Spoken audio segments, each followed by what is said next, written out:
the finely crafted program for the enhancement of postgraduate knowledge under the banner of the 14th MAHE, Dr. A. Padma Rao, Oration. Dr. A. Padma Rao was the founder of OB/GYN department, KMC Manipal, way back in 1955, and was fondly called as teacher of teachers. Ma'am was passionate about teaching postgraduates and imparting presentation skills. In the memory of her encouraging and dynamic personality, this morning we are going to have few case discussions.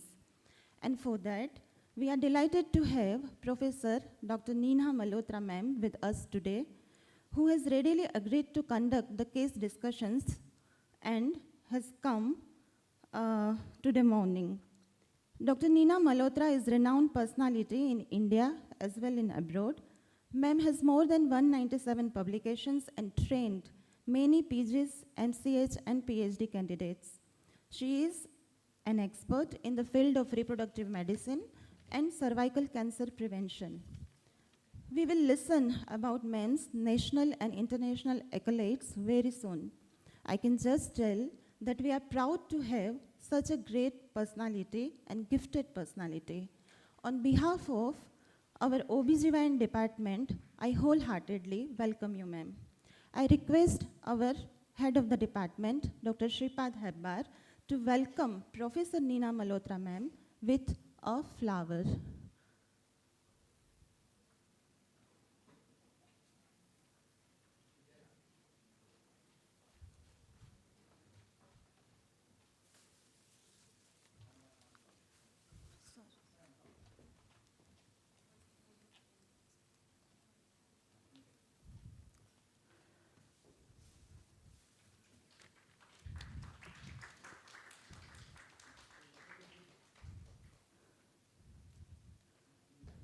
Yes, sir.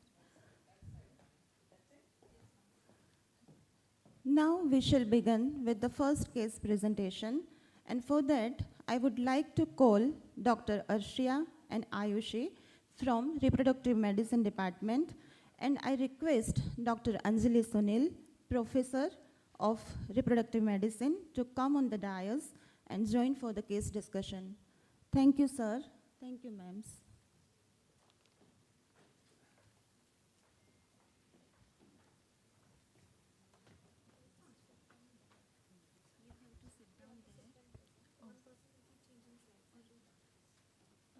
How will we, like, how will you know? One mic is there. Both. Okay.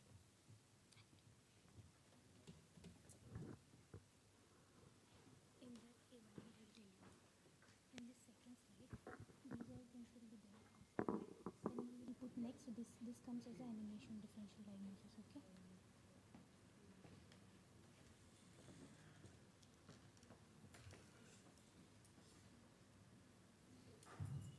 Good morning, respected teachers. I'm Neena. I'm going to today present a case of Mrs. A. Okay. Case of Mrs. A, a 38 years old female, and Mr. B, a 39 years old male. The couple were married for 6 years and presented to us as anxious to conceive. The female had got regular cycles of 28 to 30 days, and bleeding was there for 3 to 4 days with a normal flow. Her menarche was at 13 years of age, and it was uneventful. She gave history of cyclical pain during periods in right lower abdomen, which was the previous scar site. Coming to the obstetric history, she had one abortion, which was a natural conception, and she had to go second trimester medical termination of pregnancy at 15 weeks because of multiple congenital anomaly in the fetus.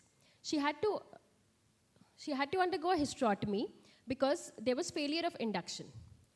Coming to marital and sexual history, the couple had regular unprotected intercourse and were aware of the fertile period. There was no history of sexual dysfunction for both the partners. The male partner history was uneventful. He was a non-smoker, non-alcoholic with no comorbidities. Past treatment history, she had consulted at a private clinic where USG was done, and she was told to have some problem in the uterine cavity. She was advised to undergo hysterolaparoscopy, and she came to us for a second opinion. On examination, her height was 160 centimeters and weight 64 kg, making her BMI as 25 kg per meter square. Her breast and thyroid examination were unremarkable. Her vitals were stable. Systemic examination was normal. On local examination, her external genitalia appeared normal. On per speculum examination, there was a vaginal septum around 3 centimeters above the introitus, and so we could see two cervical opening wide apart. On abdominal examination, there was a phenensteel scar mark of previous surgery, and on palpation, there was tenderness at the right corner of the previous scar site. On bimanual examination, 2 cervices were felt, uterus was anteverted, normal size, mobility was present, and there was no fornical tenderness. So, after our history and examination, what could be our differential diagnosis?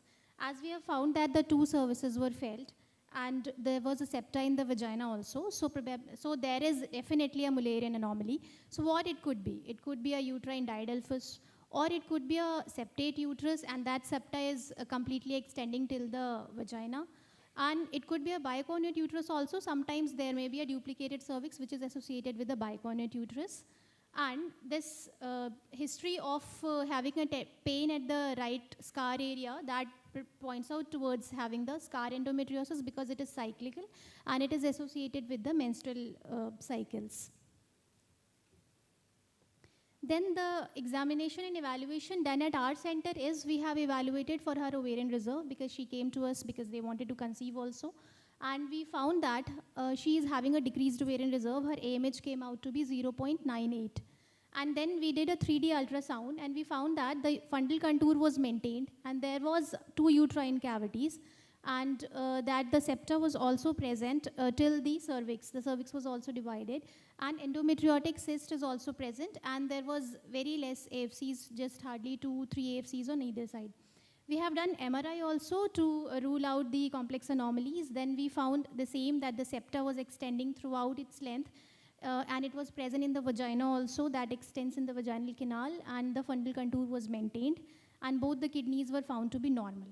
And on transabdominal examination, at that scar site where she was pointing that the pain was there, we found a hypoechoic nodule that was the scar endometriosis, that we made a diagnosis. Next slide, please. This is her MRI image, that is in the sagittal plane, and this is in the axial plane. We could see that there are the 2 uterine cavities are there. This is at the level of the fundus. This is also at the level of the mid cavity, where we can see that the 2 uterine cavities are there. And this is at the lowermost, at the level of the cervix, and there are also the 2 cervical canal, which we can see. So by all these history and examination, we came to the diagnosis that she is 38 years old and with complete septate uterus. That puts her into class Eschrey classification, if we see that it is U2, septate uterus, and C1, that the septa is completely divided the cervix, or it could be C2 also, that sometimes becomes difficult on imaging, and V1 because the vaginal septum is there, and with scar endometriosis and decreased ovarian reserve. Thank you, ma'am.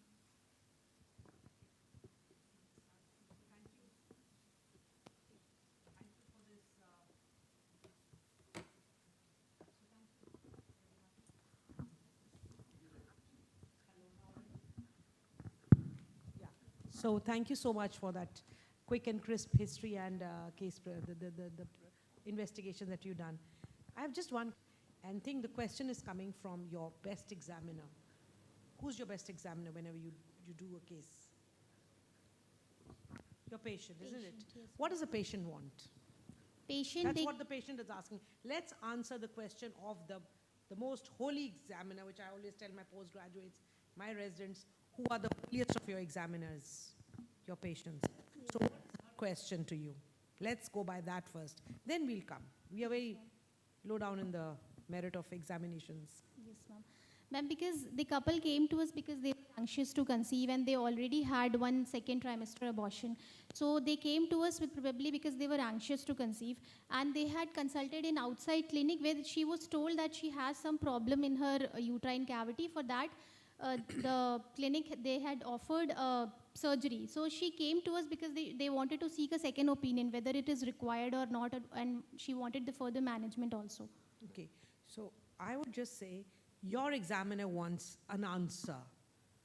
When and how do I have my baby? Am I right? Yes, yes, ma'am. So, and in the course of answering a question, we came across something like light post or stops which say us that she has a Mullerian. So let's go back to her history, and that's what I would ask. Her first pregnancy has been natural, spontaneous. Yes, ma'am. Right. So do you think this Mullerian anomaly has a bearing? That's my question as an examiner, as a patient. Do you think these anomalies have a bearing on her conception? No, ma'am. No. Then why are we putting so much money on the anomaly? Why don't we hit the bull's eye straight? She's wanting a baby. Let's look at, because nowhere in your diagnosis that thing comes, she's suffering from secondary infertility. I just hear, so so I just want to say, what is her pressing diagnosis? Is her inability to conceive? And also, ma'am, she had decreased ovarian reserve. Her AMH was 0.98. So let's look at first, what are the concerns in this couple? Because a baby means a couple, not the lady first. And first of all, ma'am, her age is 38 years, so Okay. she's in her advanced So age. our concerns are she's unable to conceive, and that's been a hiatus of almost 5 years Yes, since she ma'am. had a spontaneous conception, which was in 2020 and 2025. So she's not able to conceive. It's an age factor. So what are the other things that you would sort of bring out from your beautiful examination findings, and what are the other things where you think could be really alerting us to act? There may be underlying endometriosis, ma'am, Yeah. because she has had history of cyclical pain, ma'am.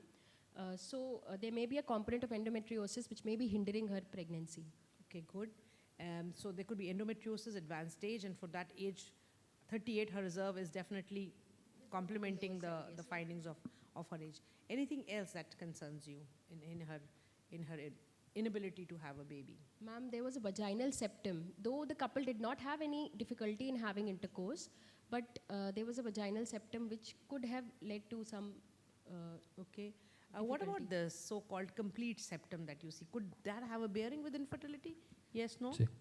Ma'am, it could be because, but there is, in guidelines say that there is no proven role that it absolutely it is a cause of infertility, but it could be associated because the architecture of the septa, sometimes it may be fibrous or vascular.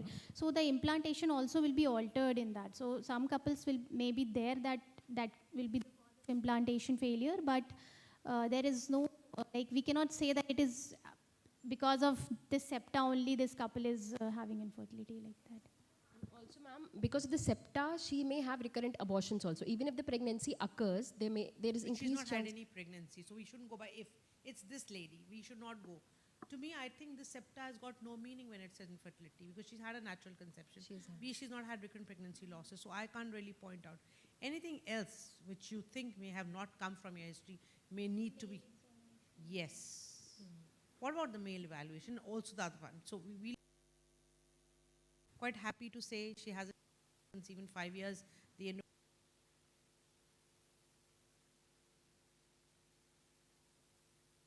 male partner later. She's had a hysterotomy. Yes, So I don't know why the hysterotomy was done in the first place. That was a concern. But a hysterotomy at something like 20 weeks. 15 weeks. 15 weeks, so that's pretty early. What could be the other reason? Other factor which we probably not got from the history, probably we need to look at that. Ma'am, that hysterotomy is done at that time the uterine layer this is not well formed, so the scar integrity may not be good, and there can be subtle this scar defect or niche may be there, which Okay, could so be it the could cause. It could be a niche. Yes, but what ma'am. about a peritoneal factor or a tubal factor which has not let her? Though at 38 I won't really, but that could also be attributing to her. Could be, ma'am, but That is since okay. yes, So ma'am. in the female there could still be a peritoneal, i.e. another tubal factor of a peritubal adhesion because of the surgery or even because of the endometriosis. Endometriosis, yes, ma'am, this could be. So what about the male factor? We have just got the history. We don't have anything beyond that. Yes, ma'am. We need to order one semen analysis for the husband, ma'am. There was no history of any sexual dysfunction, but one semen analysis would do good, ma'am. Okay, so we haven't got, or we are ordering, or we are about to order a semen analysis. Are we asking, or we do have a semen analysis? Ma'am, we do have. It was normal, ma'am. That was normal. Yes, ma'am. By normal, you mean you've looked into the morphology of... Yes, ma'am. That was also normal. What All is my- parameters. were Why normal. is my intent of getting into the semen very very strictly I'm asking you out, the morphology and thing, what is my intent? Because the age of the male patient was also 39, approaching 40, ma'am. So at this age, there are the chances of increased oxidative stress will be there. That will, the sperm morphology and all, sperm DNA fragmentation index may also go high when the paternal age also increases. So also this could also be the reason, ma'am, for that Okay, we cool. have to.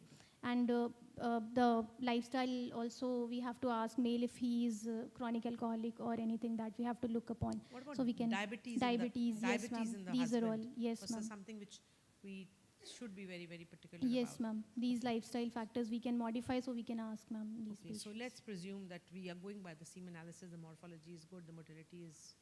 Anjali, do you have anything more to ask? Anything on the history? Okay, so on the history, let's now move on to the investigations. So from the transvaginal ultrasound, we see that there is an endometrioma, which is a size of 3 3 centimeters. centimeters. Do you think this complete ultrasound you need, I mean, I need, or for as a managing person, you need more information here? Or are you just happy with what you got on the AFC endometrioma? Ma'am, we need to look for any adhesions there, Okay. or any evidence of any superficial endometriosis which we can make out on ultrasound. The obliteration of PODs, if it is there, any adhesions there, that we need to look for in the ultrasound. Anything else? And AFCs also, ma'am. Who? I'm sure you did the ultrasound or somebody did the ultrasound for you? Ma'am, we have only done, Okay, and good. our consultants have also done. On the ultrasound, while doing the ultrasound, what more information I need to gather? Because she's 38, her AMH is 0.98, the AFCs are not on a very good side, they're just 2 on one side and 2 to 3 on the other side. What other information I would like to get? Ovarian vascularity we can check, ma'am. Okay, that. anything else? And endometrial thickness, ma'am. What is the thickness Okay, we are seeing? Whether so- it is regular or not, because So previously. we need to have an endometrial evaluation, which is not coming from your ultrasound. What else? A lot of things to come now. And also at the scar, in the anterior side, we would like to see at the scar area whether there is a scar niche is there or not, because hysterotomy is there that she is at So a you high need to risk do a of complete developing. endometrial evaluation, right from a thickness, pattern, and for any niches there. Yes, ma'am. And since endometriosis is also associated with adenomyosis, any other feature in the uterus? So you would look for adenomyotic changes. What are those changes in the uterus that would say, yeah, this is suspicious, and again, something which is diagnostic of an adenomyosis? I know the MRI is not showing, so I'm quite convinced it doesn't, but you should know it, and you should, while you're scanning, put your, the eyes will only know in the brain, I mean, has absorbed all that kind of. Ma'am, we look for any asymmetry in the thickness of We are done? for any asymmetry in the thickening of the uterine walls, any evidence of myometrial cysts, any fan-shaped shadowing if present, ma'am, any disruption of the endomyometrial junction if it is there. Yeah, and very important, what we need to do is, we need to know what is the accessibility. See, there's an endometrioma sitting, she's 38, AMH is low, I need to take a call, because I know in all my conscious understanding, I won't touch her, I won't go, but I know the route is going towards, we are heading, the goalpost is an IVF. We know there are candidates for IVF, so I need to. The other thing I just quickly say, do you really needed an MRI? Why did you order an MRI for her? Ma'am, to You're getting such a differentiate, beautiful 3D image, so clear, classy. Why should I invest and spend money and time? In a Ma'am, busy hospital, MRIs don't happen so easily. I don't think we need an MRI. It was so clearly there. ma'am, to One rule out question. any other... We have already time of real- IVF. So would you do a septal resection pre-IVF, or you would create embryos and then wait, or what is the time? That's the timeline. Ma'am, we like to go for IVF. We'll not like to waste time since her reserve is already on the lower side. So we'll, as soon as possible, we'll recruit her for IVF. Last comment. One last question for you. So septal resection, is it necessary or not in this patient? Ma'am, in this patient, first we would like to create embryos, and then we are going to put it. And then, since this is going to be a very precious pregnancy, ma'am, since there is, in guidelines say that there is no role of doing a septal dissection for infertility, but I would not like to wait for her that she conceives after IVF and to go into abortion. So for safer side, before embryo transfer, to give her a best chance, I would like to do a septal resection to correct the uterine cavity and then put the embryos, ma'am. I also agree with you, because you know what, she's got a complete septum. B, we've not known whether that pregnancy could go to a preterm labor, Yes, because ma'am. anyway we had aborted. So I think when you're having such a, Precious. yeah, we don't know whether it could be, but she's 38, reserves low. I might as well create embryos fast and then do a complete job and then go ahead and put the embryos. Otherwise, it is not necessary. When we are seeing the incidental, that is not necessary. But for this patient, considering all other factors, ma'am, that this could be done. One message can you give, like with this case? What message do you want to give? That all Mullerian anomalies are not supposed to be treated surgically. It's not like that if bicoordinate uterus or if it's present, we need to operate or treat. First, we have to address what the patient has come for. If she has come for infertility, first we have to address that issue. And we have to, and not just if it is Mullerian anomalies, we should also keep other factors in mind. There may be underlying endometriosis, which may be having an impact on her fertility. So we have to evaluate the patient as a whole, and also the male partner we have to evaluate, and all anomalies are not to be treated surgically. Some can be managed conservatively, and first we have to address what the patient has come for and then go forward. And then when they conceive also, because they are at a risk of preterm delivery, and also we have to take care these pregnancies as a high-risk pregnancy, and then we can monitor them and closely watch for a preterm labor, or if they are going. Thank you. Thank you, ma'am. Okay. Thank you so much. So, thank you RMS team. Thank you Dr. Anjali. Thank you Arushi and Ashia. So, now moving forward towards the second case, from subfertility to fertility, and for that, I would like to call Dr. Amrita and Umashri. I request Dr. Jyoti ma'am to join for the case discussion.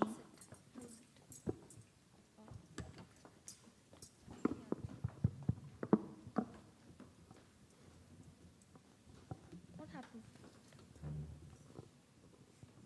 Manisha. Manisha.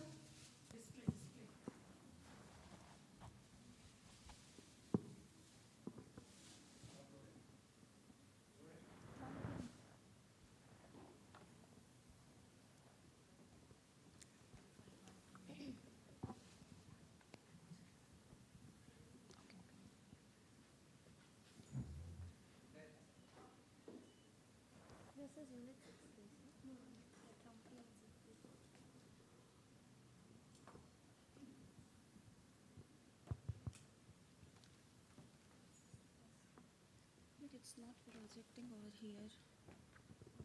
Good afternoon, everyone. I'm Dr. Amrita with Dr. Uma. We'll be going to present a case.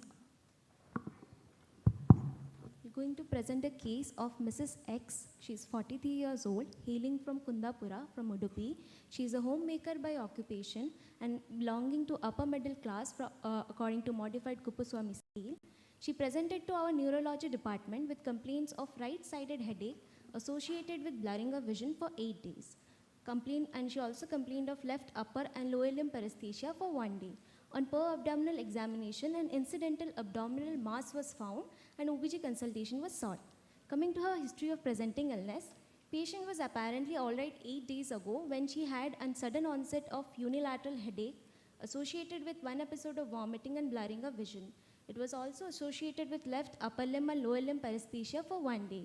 On per-abdominal examination, a mass was felt measuring about 20 centimeter and an OBG consultation was sought. Patient gives no history of pain abdomen, no history of any abnormal uterine bleeding, no history of loss of appetite or early satiety. She gives no history of fever with chills, no history of any vaginal discharge.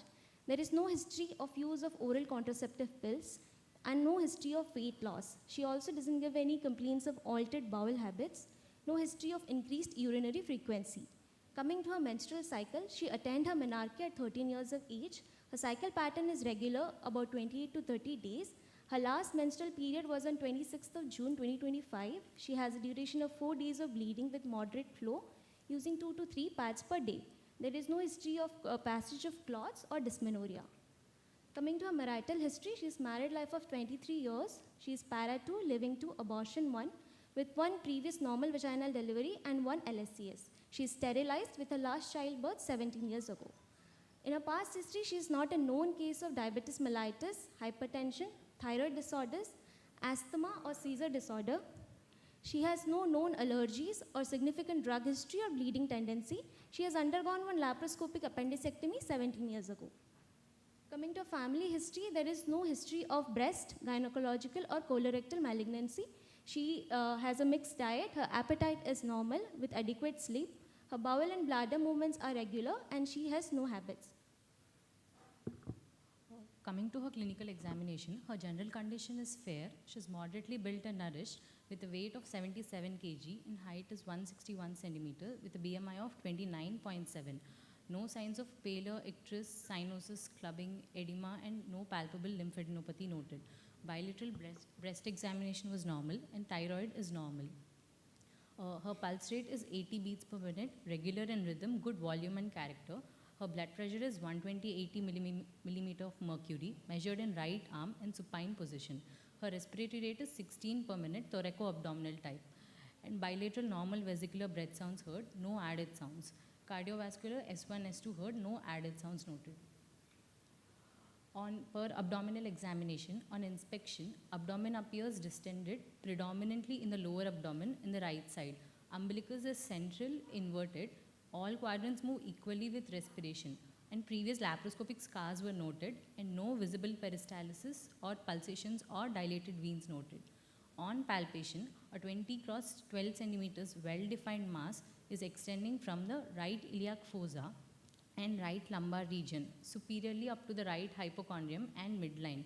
The mass is cystic in consistency with regular borders and it is horizontally mobile. The lower limit of the mass was palpable and no tenderness noted, no organomegaly noted. On percussion, dull note was noted over the mass and there is no shifting dullness. On auscultation, no bruit heard and normal bowel sounds were present. On local examination, her external genitalia appears normal and good hygiene is noted.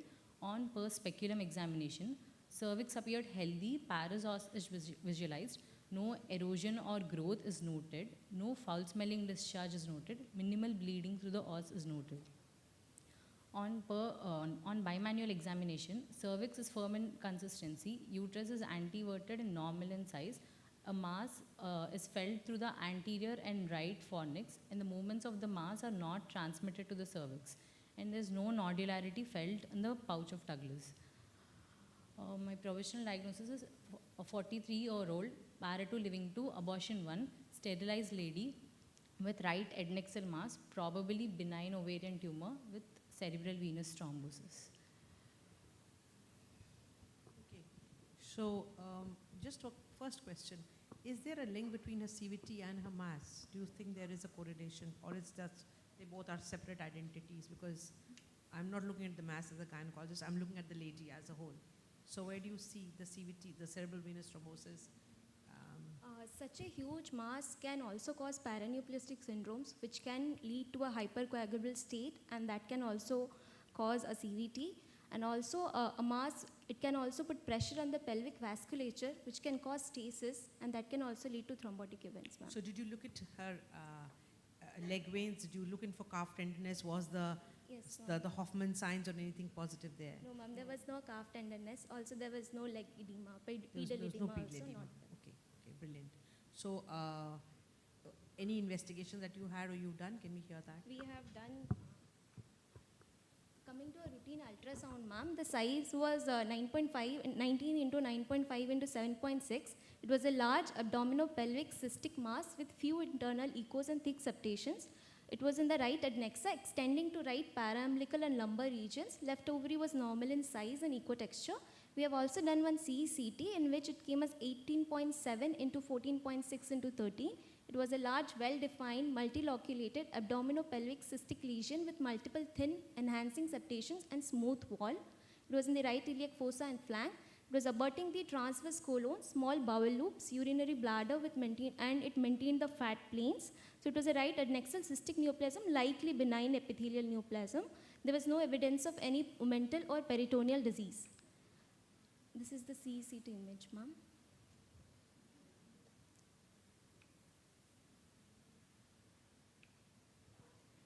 And we have done the tumor markers, ma'am. CA99, CA125, all were normal, ma'am. Which confirmed our diagnosis of benign nature. Okay, the PT and INR is also within. High, because the patient was on anticoagulants, ma'am. Okay, Post because she came from CVT, the. yes, ma'am. Okay. We have done one. Okay, okay. So we just want to hear what will be the next step, because from your imaging, it's clearly, in ultrasound, it looks like a mucinous cyst adenoma only, and the tumor markers are normal, so most likely benign. We thought. So we started on anticoagulants post-operatively, or we knew that she's got a CVT and therefore No, they ma'am. wanted Patient to. actually came to neurology with these complaints. During that time, we, after examination and a history, we saw it as a benign mass. So we thought we'll stabilize from their side first, and then on follow-up, we'll plan for a staging laparotomy. What did the neurologist ask her for her CVT? Did they ask her an MR, angio, or an MR? Yes, ma'am. So MR. what was the findings of those imaging? There was thrombosis in the superior sagittal vein, ma'am. Okay. And they had treated her that time with mannitol and levetiracetam.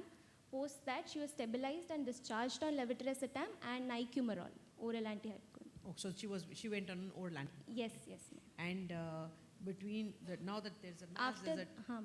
Then she came after 3 months. We have followed her up with us. Then we have done that bridging into low molecular heparin. We have done surgery. Post surgery under PT-INR monitoring. And between the discharge from neurology in 3 months, the patient had no other problem. There was Actually, no on complication. starting on anticoagulant, she came with history of heavy menstrual bleeding, ma'am. She had then after 3 months when she came to us again, she had history of prolonged bleeding and heavy also. And did we kind of modify and optimize some doses of the oral anticoagulants, because it's a different ball game when you monitor them on a heparin vis-a-vis, or did you sort of? We actually took her of a section. We took her of a surgery at that time. Before doing surgery, we converted into lower molecular heparin, lower fractionated heparin. Post surgery, on day 2, we again converted into orals. So the patient has given us a lot of alert. We have to be alerted. Such Yes, patient yes. can be a trouble Yes, during ma'am. surgery, intraoperatively. Yes, ma'am. Okay. So let's hear your surgical findings. Intraoperatively, a midline vertical incision was given, extending above the umbilicus, and bloodstained peritoneal fluid was noted and is collected and sent for cytology. A right adnexal cystic mass of 20 cross 15 cross 12 centimeter is noted arising from the right ovary, and right ovary is not made out separately, and minimal adhesions were noted from between the posterior wall of the cyst and peritoneum. Adhesions were released, and right infundibulopelvic ligament and ovarian ligament clamped, cut and ligated, and specimen is released, and it is sent for frozen. Frozen has reported as mucinous cystic neoplasm of the ovary.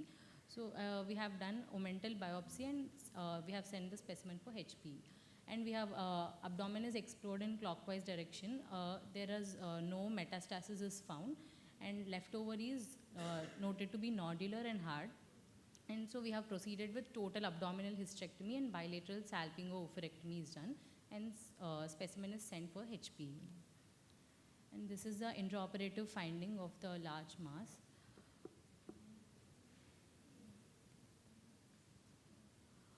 And histopathology has been reported as negative for malignancy, and the frozen is reported to as mucinous cystic neoplasm, and it's negative for malignancy. So our final diagnosis is matching with the frozen. It is eventually a mucinous cyst adenocarcinoma. Am I right? Or Yes. it's, yeah. The final is negative for malignancy. Negative. So it is sticking, we are on with the. So my one question, when you had a frozen section which said suspicious of malignancy, right? No, frozen was also reported as benign. Benign. Okay, Benign. that's fine. So are you satisfied with the management part? Yes. Yeah. So how about her follow-up now? How is she? Right. Patient is discharged on oral antihypercoagulants, ma'am, and oral anticoagulants. She is okay, ma'am, now. On post follow-up, post-operatively, she is doing fine, no complaints. So the real question arises, why did the CVT happen? Because neither her leg veins were a thing, Because in a 43-year-old, it could be an unprovoked CVT or it's Might be the mass that had caused this, ma'am. Might be the Because mass. very huge, even benign mucinous cystadenoma can cause paraneoplastic syndromes and can cause hypocoagulability and can lead to thrombosis. So how long do we follow her now with oral anticoagulant? Because she's gone back, you've done a good job, the surgery says no malignancy, the family is happy, but we are still concerned. So how do we put her on her follow-up for her drugs? Does she go for lifelong? Can she taper off? Or I'll say let the neurologist decide. We should do PT-INR monitoring, and accordingly, and? She has to take lifelong. Okay. Now she's on anticoagulants. Yes. Do you think we needed to investigate her because we've got no cause? What could be the other reasons for her thrombosis? Any family history? No, ma'am. No There family is no history. prior No family family history. history. I will ask you because this patient, no, when she came to us in the ward, she asked for laparoscopic surgery. So how will you counsel her? Because she asked, because this was an actual encounter with patient, she was so unhappy that when we said we are going to open her. Ma'am, even with our history and our examination suggesting it as a benign mass, there is a risk of 10 to 15% of being reported as borderline. So in that case, a midline vertical incision with a wider axis will be, laparotomy will be a better way. Also, there is a risk of rupture, and it is such a huge mass, ma'am. It's 20 across, so it's difficult laparoscopically also. We'll have to counsel them that there is a risk of borderline or it coming as malignant. So in that case, she has to again undergo one more procedure. So we should advise for laparotomy. I think it's a good judgment to offer at this age. What if she was a 23 or 24-year-old, or maybe lesser than 28 or something, you know, at that. And she has no CVT, of course.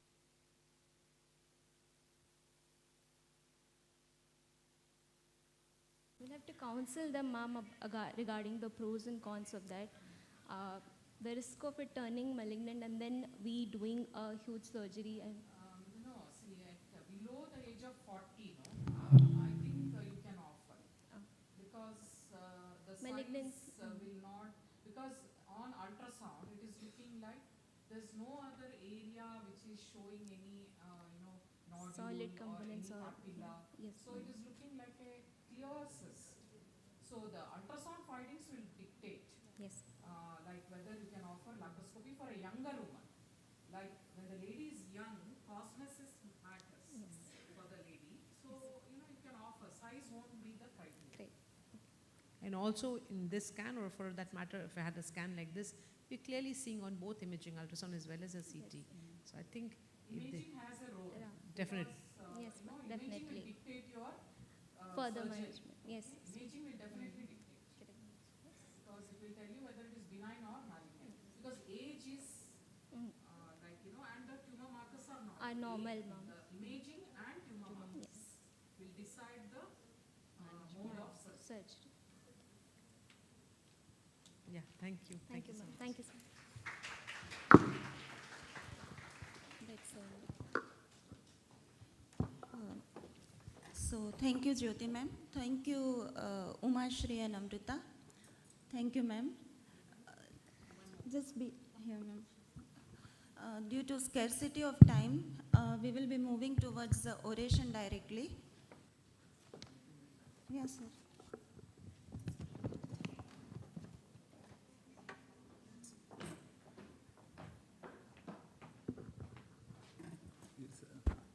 I'm very sorry, madam. Actually, we have 6 units and there are 6 cases in the line, but definitely we cannot finish everything in time. And we are waiting for your oration lecture. Dr. Neena Malhotra, she'll be introduced several times during the award ceremony. I was very much scared yesterday when the rain starts pouring. I was just thinking, like, suppose if madam is not able to come, what will happen to the conference? Whom to call? Even I thought of that I'll get her oration lecture video recorded. But luckily, I was very happy. The flight came in time. All this time, we used to send somebody to the airport. But this time, I'm very happy that Dr. Pratap Kumar could accompany her right from Hyderabad. Actually, she started from Delhi, I think on Thursday, if I'm not wrong, and she attended a conference in Hyderabad, and she cut short that conference for our sake, and she departed yesterday with Dr. Pratap.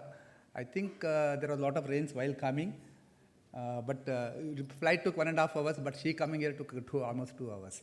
So hopefully today it will be a less rainy day, and after the everything ends, we'll be able to take you somewhere in Manipur. So with these few words, I would like to call upon Dr. Meena Malhotra.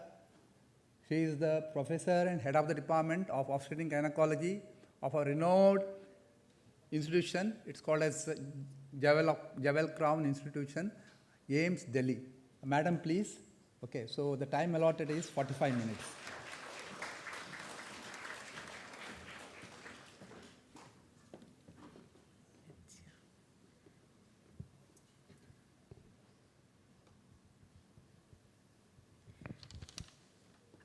A very good morning, ladies and gentlemen. I think I just see sir only as a gentleman. So it is really, I'm overwhelmed with joy and really humbled to be present here to deliver the oration in honor of Dr. Padma Rao, whom I did not meet personally, but I have heard so much. And thank you to the family and to the department, Dr. Hebar. Good morning, Dr. Pratap, to have me here. I know it has been very nostalgic for me to come because I think I'm coming back to the campus certainly after 7 or 8 years. So I won't really take time, and I would meet my timelines and come straight to the subject and the topic that I have said. I know I'm talking on not very theoretical, and a lot of views would be something which is coming a mix from industry and how we're looking at the postgraduates who are looking up to the subspecialty of reproductive medicine and what we have today. So I just thought that I would talk about ART, though I do practice OBG, was my parent, training, and then I moved to infertility much later in my career. But today we look at data. Yes, 1 in 6 couples want, and have a want and desire to have a baby. And we know that the couples that I say in India is 28 million, could be much more. This is just from the statistics that we picked up from a lot of data which could be skewed. But yes, worldwide 20 million babies have been born, and out of this, I think we have around 50,000. Again, this figure is not because we don't have a registry. And to the lot of postgraduates, we know there are several indications, and in the current decade, in the current realms of science, the dynamics is changing, and we are having many more indications besides the standard tubal male or diminished ovarian reserves, as we call it today.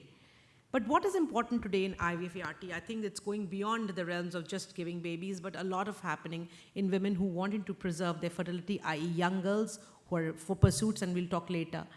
But I think this is something which we all have gone through. 1978, where history was created and Louis Brown came to the world. And was published and covered to get Nobel laureates to the pioneers of this novel therapy.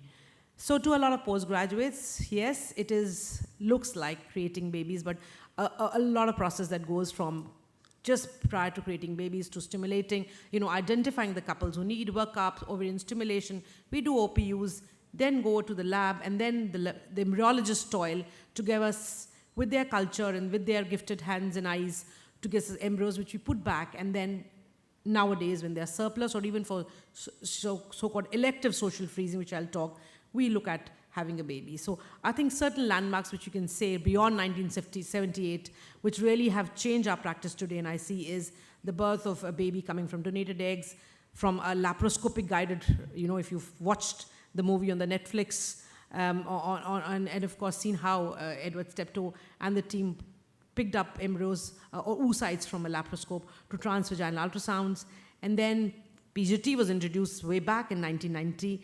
Of course, the first ICSI baby, which was a game changer, babies being born from surgically retrieved sperms, and of course, even pregnancies happening from cryopreserve. So in the last, I would say 20, 25 years, we've seen a sea change. But we can't forget that while Louis Brown was being nurtured or the lab was creating, India also made history, but then our history was never highlighted by Dr. Subhashish Mukherjee, who was the creator of Durga. And at that time, he had to face so much of a content that he committed suicide. But Durga is certainly a few days elder to Louis Brown. And that's kind of a shame for us that we could not recognize the opportunities that Subhashish Mukherjee toiled to get to the world of IVF. Yeah, this is what I would say, how we have evolved in understanding controlled ovarian stimulation. While Louis Brown was, and Durga was, of course, Durga was coming from gonadotrophins, came from gonadotrophin stimulation, but Louis Brown from a natural cycle. And today, look at it, we moved from the best of gonadotrophins that we have. I think in 2011, we got all the best that we could have, the choices of now even long-acting, and to the newer Recovel that we have in the armamentarium of the drugs, which are not just safe, but quality. And of course, I don't want to dwell, because this subject is not, because it's for postgraduates and not just for reproductive medicine. We've learned so much from the agonist to antagonist, and we really made our recipes in our clinics to realize that we've moved through something very fancy. We are doing 2 stimulations in one cycle, and we are kind of looking at 2 unconventional, stimulations. And today we say it's personalized medicine, because one size doesn't fit. And of course, I can't say better of this game changer, because till 3 decades back, or till 1990, early 90s, we knew that male infertility, azoospermia, there was nothing happening till we realized that we could use sperms coming from testicular sperms, and today we are enjoying this science that gave us. So really, ICSI, we knew that we are doing it for indicated or unindicated and normal factors, but there are definite indications where we know that this is a semen where the parameters are not good, and we will definitely need to go in for ICSI by morphology, by the look, by the behavior of the sperm, to when we know there is obstructive azoospermia, to even non-obstructive azoospermia. But today we are also doing it in some clinics, where in the US and in high-driven units, where the ICSI all, to what we really understand, that the use of ICSI has increased dramatically, and this is coming from the SART databases, where we've got an increase from 35% to maybe some unинdicated to beyond 70 and beyond 80% in some centers in the developed societies. But truly, do we really need to do ICSI for all? And that's a concern. I think it is what the ESHRI guidelines say, that the cost of ICSI may just be 8.3% higher than IVF, but I think there is no clear benefit in today's day as we evolve to subject women when we are looking at unexplained infertility, or even for that matter, advanced maternal ages. So let's look at how we've evolved from identifying stimulation protocols to sort of, making the recipe of a good oocyte coming, to creating good embryos. And yes, I think I won't just say the heart, the soul of the IVF program is a good lab. And to look at culture conditions where we moved, to newer media that we have.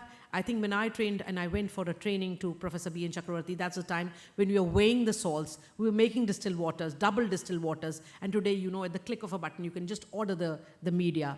And yes, we've involved to adding more, minute things like antioxidants, where we're looking at improving survivals, and do we really have the answer? Yes, is this embryo really very happy to have the best media? We still don't know.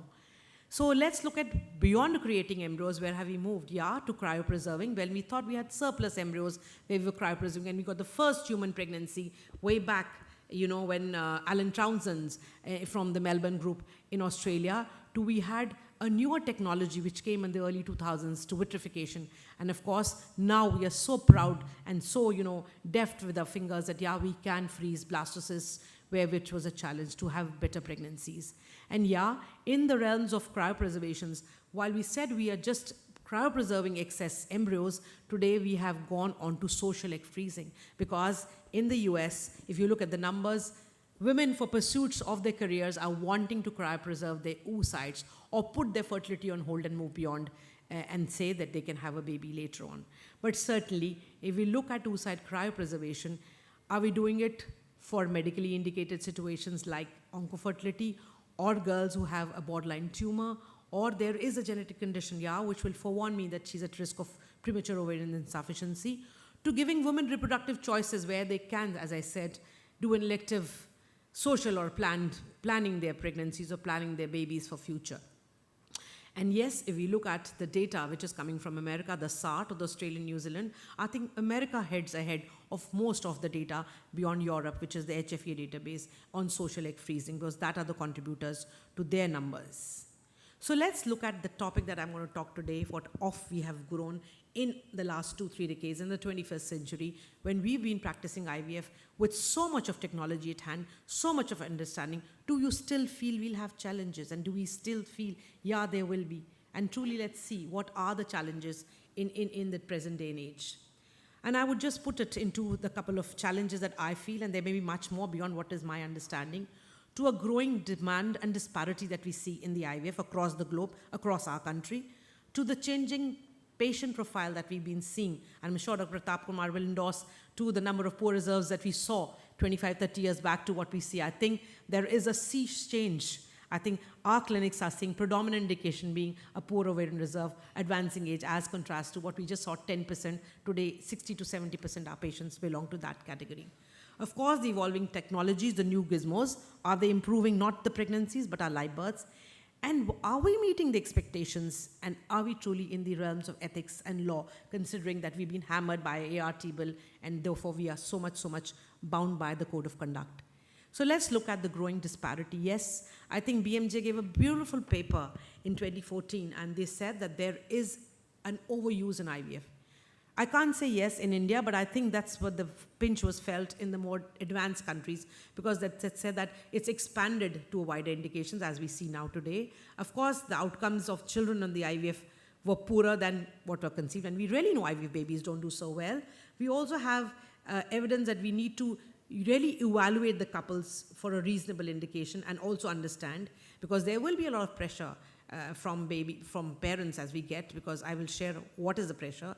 And also we need to have, is a procedure very effective, i.e. an overuse of ICSI, or for that matter, many procedures that are there. And of course, the ICMAT database, which is the International Committee on Monitoring Assisted Reproductive Technologies, where do we stand today in 2012, they looked at and they said that there is almost a 20% increase. And if they quote this figure of an increase, I think today we are much higher in the numbers, and this is coming definitely from America and people from across the globe who contributed, including Dr. Manish Pankar and Silky Dyer. But is it just the increased demand? Let's look at the access worldwide. I know the slide may not be very clearer, but if you look at a country as small as Belgium, which may be half the size of Karnataka, looking at the numbers of IVF they do per million babies, this is 2747, as contrast to India. And this is data which was coming from Silky Dyer's work in 2016, published in 2019 in the RBMO online. I think the numbers are very dismal still for a country which still needs a lot many IVF centers or IVF this thing. But look at, again, a reflection of the affordability. Yes, there is availability, but the second is affordability.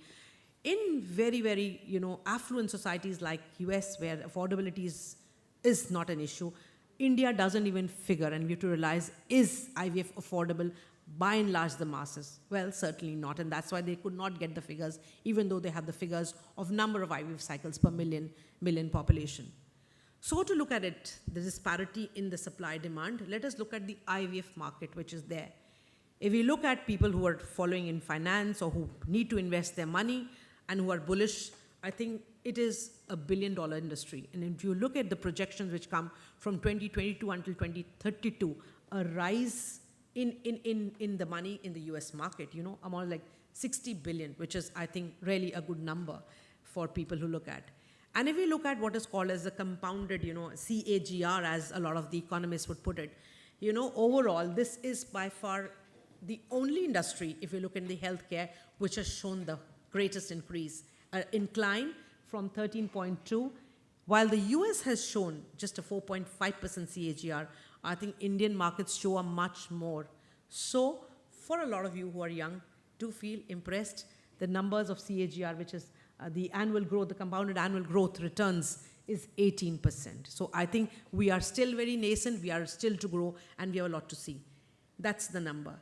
And look at the market. It's on the rise, will be on the rise, but remember the cost. Look at the disparity here again, the cost. While you spend an average $12,000 to $30,000 in US to get an IVF cycle going on, in India, the cost is still very humble. But is it still affordable to have a 1.2 or a 1.5 or a 2.5 lakh rupees expense? Well, certainly not. So that's the figures that I thought I would. So what are the drivers what we've seen? Of course, there has been an increased awareness, advancement in IVF technology. I think it's no longer a taboo where people sort of were very discreet. They would try not tell that we are doing for an IVF cycle. Today, people are very vocal because celebrities come and show that they are doing, and that's thanks to the media. We also have rising infertility, and of course, there is now more affordability. But really to understand, let me talk on to the rising infertility. Is there certainly a rise in infertility or subfertility, or we are struggling with diminishing ovarian? There are two sides of the coin, and we have to understand, is the dynamics or our patient profile changing? And I thought I would keep my talk maybe a little more abstract to tell a lot of students who have come from community medicine, done their undergraduate, and they understand what a TFR is, a total fertility rate, which world over is on the decline globally. But if I put the statistics for India, and I'm concerned with the developing world, including Brazil and China, I think fertility is on the decline in India. To say some states like Sikkim, where we are partnering with WHO to understand and we are helping them set up IVF units, I would share that the decline is less than 1. So Sikkim is a kind of replica of the Nordic countries where the TFR is going below 1. Certainly, we have to understand, we are a populous country, but maybe in 2050, we will have to sort of import human resource even from African countries. The day is not here. And so if I look at the global stats, we see that in 2023, that was data coming, we are almost at par with the international statistics of the world. So certainly India's population, though maybe the number one, overall in the next 3-4 decades, we will also be shrinking in size. And what are the reasons we should understand? I don't have a very nice graph which I got from the Eurostats, which say that women across the globe are pushing the age of childbearing.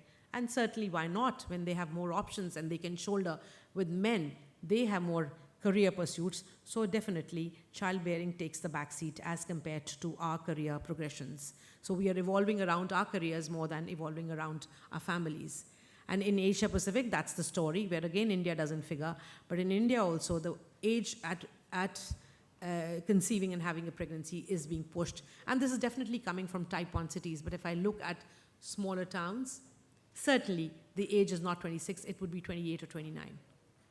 So what are the reasons why we have begun to realize that IVF needs to be taken up more seriously? Is yes, we have urbanization, female education, women are trying to delay childbearing, and of course today we are realizing that there is a reason for diminished ovarian reserve, and I will show you reasons why we are seeing more women with diminished ovarian reserves. And I think this is from my old slide where I would talk about reproduction and contraception, but I think today I would say, do we really need contraceptions or do we need IVF? Today, I think there is a growing demand not more for contraception because couples are not having sex for pleasure. They're just thinking, yeah, sex could be part of a life because everybody in the corporate culture realizes if they don't have a baby, they're going to go for an IVF. And that's the way it is. So a reproductive switch, which could be turned on and off with contraceptive, certainly not.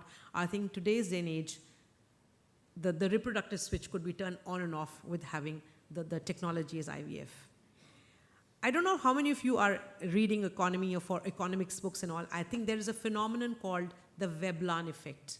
You know, the costlier, the more pricier or more, premium an equipment, the rise in demand. Earlier very few people ordered a Mercedes, and today I think that the cost of the higher the cost of a product, of those fancy watches or of, paintings or cars, the higher is the demand. So I think, is IVF like a Veblen effect? Or probably people wanted to say, yeah, we could make babies because we have IVF. But then we have to look at everything in totality holistically.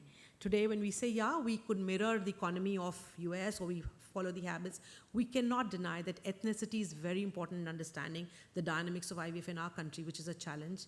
And we know that ethnicity determines the ovarian reserves. We have published data from Spain and India where we said that Indian women are aging 6 years ahead of their counterparts from Europe. And this is coming from the antral follicle counts and the AMH from the similar women at the same time managed by the same lab in EV, which was there in India.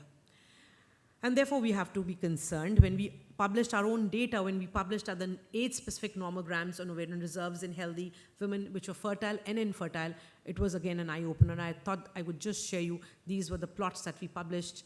We even presented at international meetings. But what really came across was that following, some of you who do understand reproductive medicine, we've got criteria to define poor ovarian reserves. We call a thing called the Posadian, where we look at a cutoff of lesser than 5 as antral follicles are lesser than 1.2 nanograms. And if we use those cutoffs to some of the postgraduates and super specialists, we realize that women are beginning to decline their age reserves, not at 37, 38 as we think, much earlier, 31 to 34. That is Indian data coming from fertile women as well. So we have to understand this. And that is what the cutoff we got. And therefore, do we understand? And when we sort of reviewed and published our data, we were very close to a lot of Chinese data. So reserves are good for women until they are 26, 27 in their works also, but dramatically declining when they're hitting past 30, 31. Is it genetic? Are we to blame our genes because of what we've inherited from our forefathers or foremothers? But is it environmental? And that's the question we see. And I think today's day and age, we'll say definitely environmental, because I hear when a mother says, when a woman says, my mom or my grandmom was a mother when she was even 43, why can't I have a baby at 37, 38? Why am I struggling and I'm not conceiving on IVF? I think we have some answers, not fully, but partly, because the environment we are breathing in, what we're eating, I think is laced with so much of toxins. And I think to this, we do put a bit of blame to endocrine disruptors, because in what we ate as children and what our children are eating is a food laced with insecticides and, of course, the environment, thanks to the price that we are paying to be more industrialized, the price that we are paying to be more, evolved.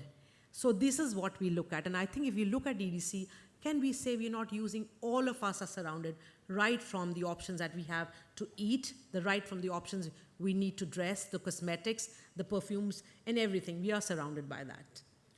So yes, EDCs are endocrine disruptors, are affecting fertility. They're affecting the gametogenesis, not just in the women whose reserves are low, but also for sperms, because they are damaging that. And also there is data now that there is a rising trend, and I will share it. I don't have the slide here because of paucity. If I look at data, we just saw adenomyosis 20 years back to the tune of just 4 or 5%. And when we looked at the last 5 years data in our IVF unit, or for that matter fertility, our data was 16%. Is it just the technology because we're getting better ultrasounds? No. We're seeing more adenomyosis. We're seeing more endometriosis, operating adenomyosis in a 19-year-old. I think I never grew understanding that as a PG. I knew adenomyosis is the diagnosis of a post-hysterectomy specimen. That's what we were taught. And of course, the uterine functions, which are disturbed, the endometrial receptivity, and also pregnancy outcomes are lowered when we have these EDCs surrounding us. So let us look at the next aspect of our challenge, from the growing disparity demand to the changing patient profile. Is technology helping us to improve the live birth rates in IVF? And I think, as we call it, are we making designer babies? Yeah, we should say we've got more technology. We should have a better IVF success, because we are able to test, not in our country, but in US, if you're going for an IVF, you have to sign that every embryo will be checked for aneuploidy, irrespective of your age. We can sort of have expanding the demands to and accede to these demands, certainly in those high demanding societies, but to the laboratory where we have every gizmos, are we able to improve? Let's look at from fertility preservation to the lab where we have vitrification to NIPGT. We're not even biopsying the embryo. We can just look at the unspent media and look at that NIPGT. Today we say we've augmented intelligence, but is this, I don't call it artificial, the right word is augmented, as I would put it. Is that augmented intelligence giving me the precision to say, yes, this couple will have a baby and you will not? Certainly not. I don't think we will have. Maybe when we sort of retire, the newer generation will. But to say, yeah, we have advantages of vitrifying embryos, vitrifying oocytes. And this technology, as we say, has really revolutionized cryopreservation with good survivals. We have to understand that we've got better indications and more reasons to vitrify embryos, because we know that the success rate of embryos is better. There's got a better efficiency. We are improving the cumulative live birth rates. And of course, we want to reduce the multiples, because when you're putting one single embryos, I have more surplus embryos. I can give her more chances. But, and question mark, we're also reducing the time to pregnancy. That is what. But then we should not forget that when we do freeze-all strategies, our obstetricians are concerned, we are increasing the perinatal risk of big babies and also placental abnormalities. So if we look at trends of the rise in freeze-all, yeah, again, this is SART database from the Society of Assisted Reproduction Techniques in the US, where they're seeing rising trends. And of course, they also say that the live birth rates are improving. So yes, certainly this technology is improving the live birth rates in the US. And also the vitrification rate's gone up by 17%. And then the question arises, when we're vitrifying and we have a technology, can we really say which is the best embryo? A big challenge for my embryology team. They've got a lot of consensus, from the Vienna consensus to Istanbul. And we again have so many technologies to say, but still, can we say this embryo will definitely make a baby? I don't think so. And that's where we say, we've looked up at so much new things, morphokinetics, the availability of embryoscopes, beyond just visual gradings or manual gradings, as we call it, to metabolomics. And we can even pick up DNA, but do they really say that this embryo will give me a baby? I really don't know.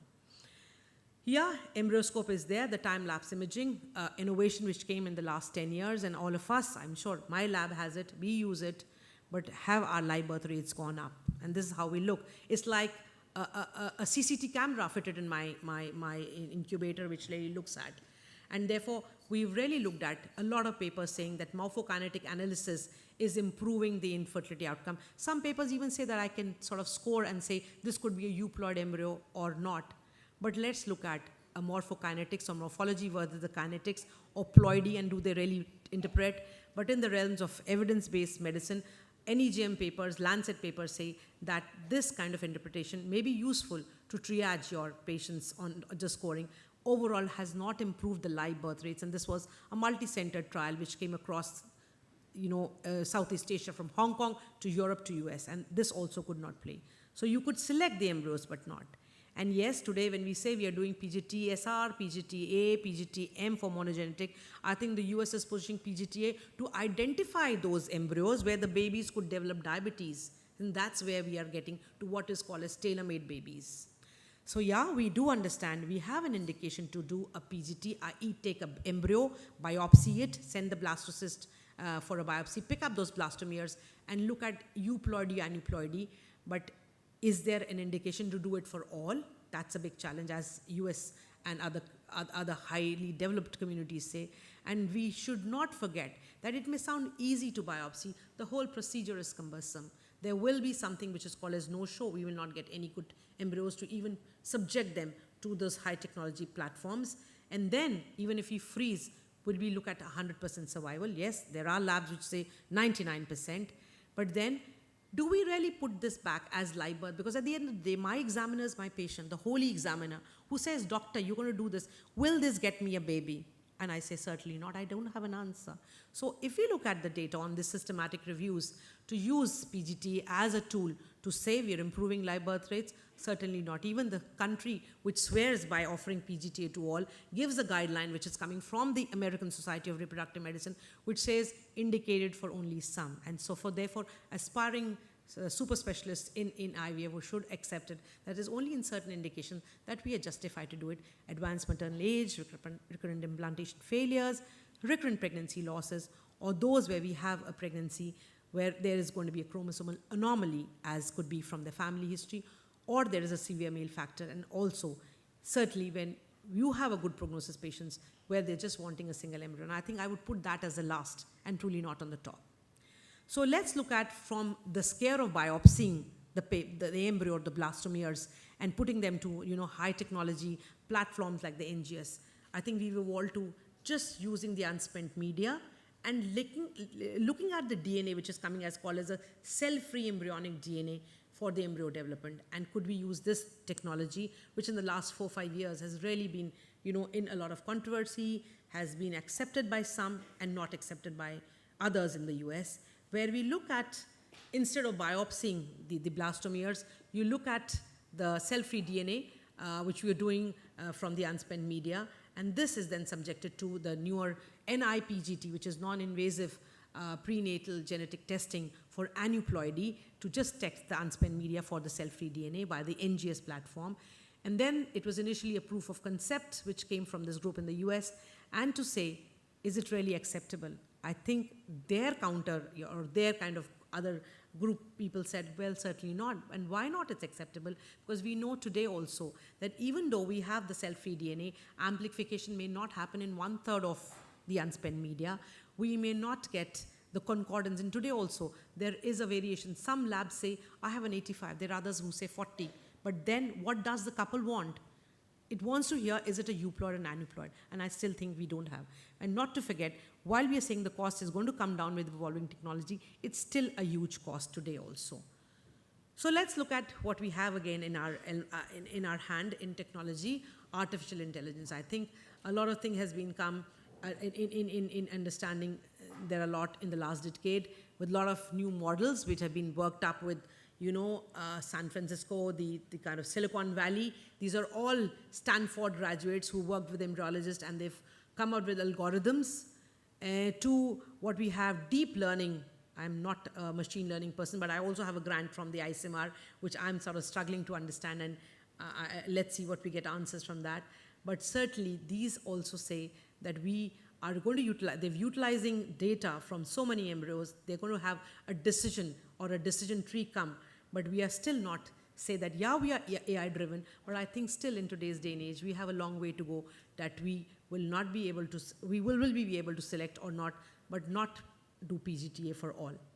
Yeah, in the day of precision medicine, when we have precisely, choosing your size of a dress, your style of a dress, can we tell the couple they have to choose, or can they really come on to answers that will we have? Yeah, a lot of work being done across the globe, particularly from the Australian and the Scottish group who are working on data coming from Scotland, and they have also been struggling to give some work, but nothing which is coming. If you look at a couple with 30 years of age of, a couple and then 12 months, I'm sure we will evolve, but then they are looking at some of the parameters, not just clinical lab, but also clinical, and amalgamating them.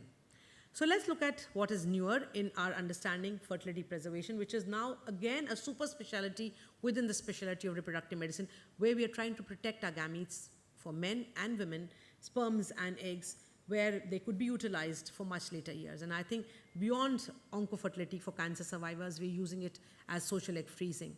So for medical reasons, yeah, medical, if this girl is at a risk of losing her, ovarian reserves for cancer or for reasons where she's predisposed to a genetic disorder, or sometimes when we have benign ovarian tumors or endometriosis, and a lot of ovarian autoimmune disorders where we know is what we call as a medical indication to something which is social, as I said, as Google and WhatsApp and all those kind of, newer fads that they created.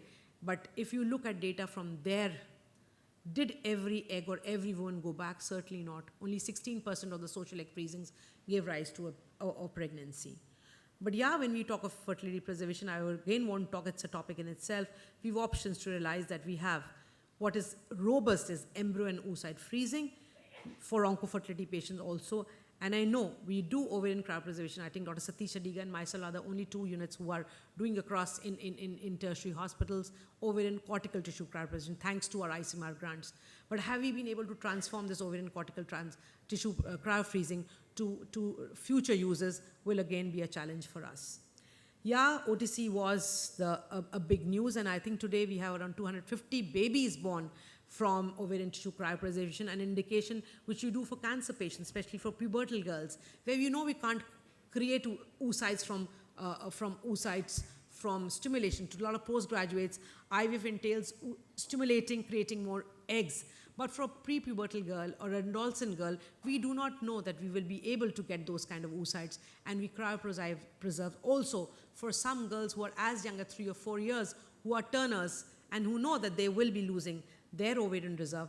This is an option, and therefore Belgium was the first country, followed by Israel, who not only cryopreserve these ovarian strips and ovarian cortical tissues, but they thawed and put them back into their ovarian cortex, and then they gave back not just to spontaneous pregnancies, but also to pregnancies after an IVF cycle.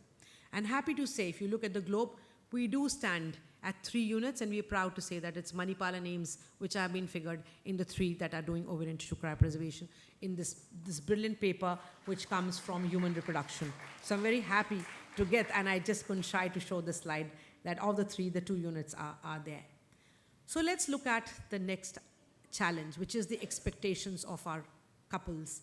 Everybody who comes to an IVF unit, and I'm sure those who are practicing, and Dr. Pratap will say, everybody comes with not hope, but a lot of confidence that they will go back. but then are we able to give that back a baby? And I would just give you figures from UK, and I will just share you the SART database, and you have to understand how people play and how they present. Look at technology, beginning from 1993 to 2021. Where have we gone? If you look at age, which is the best favorable ages, between 18 to 34, yeah, they are, but in today's age, how many women do I get lesser than 34? My 80% of patients are beyond 37, 38. So let me look at the yellow line, which clearly says from a country which gave the first IVF babies, I'm looking at pregnancy, I'm not even looking at live birth rates, is close to just 30%.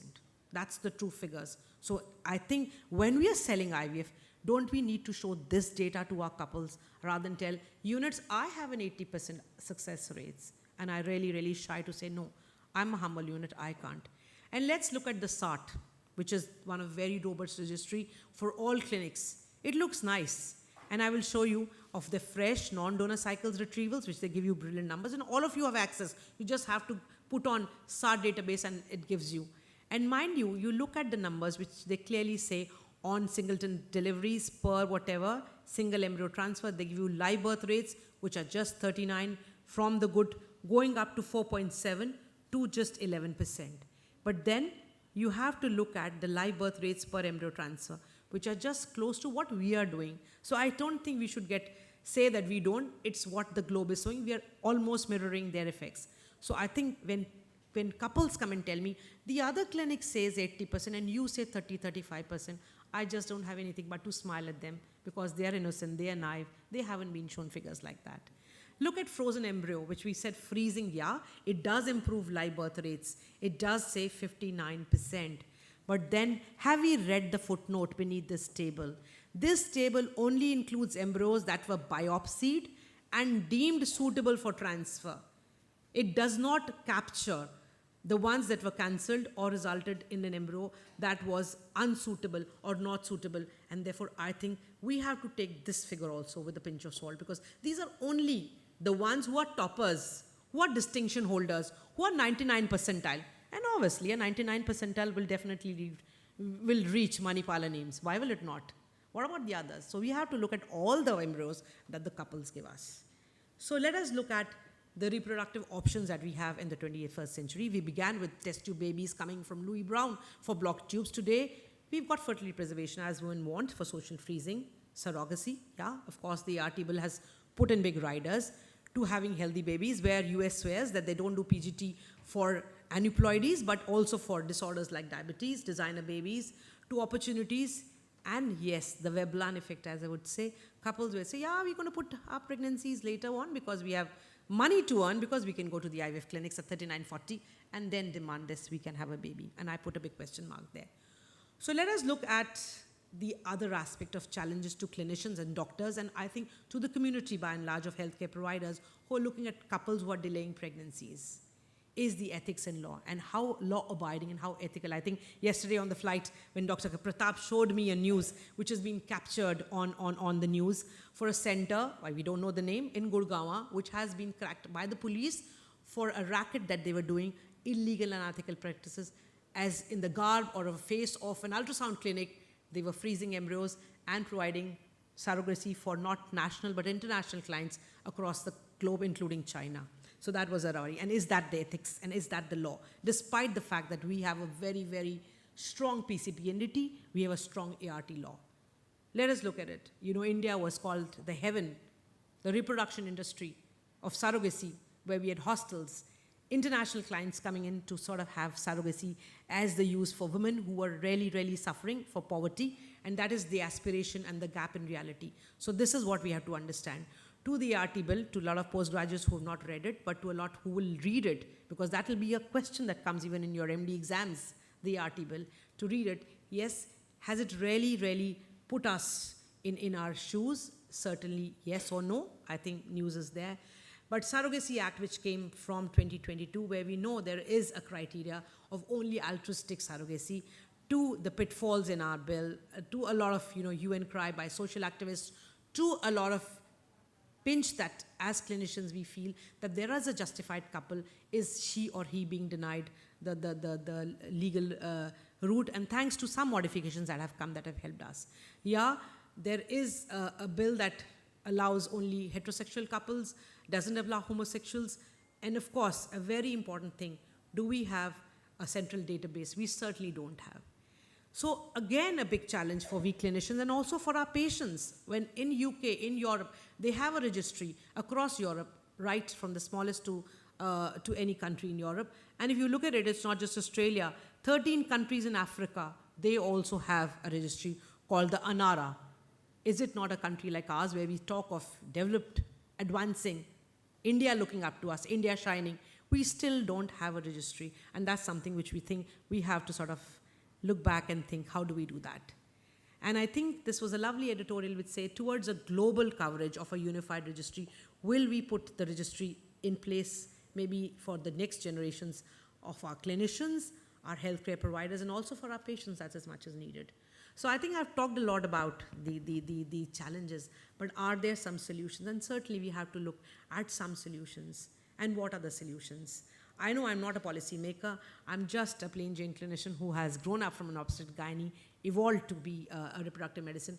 We still are a long way to go. And is this the answer? Yeah, could be. We need more IVF units.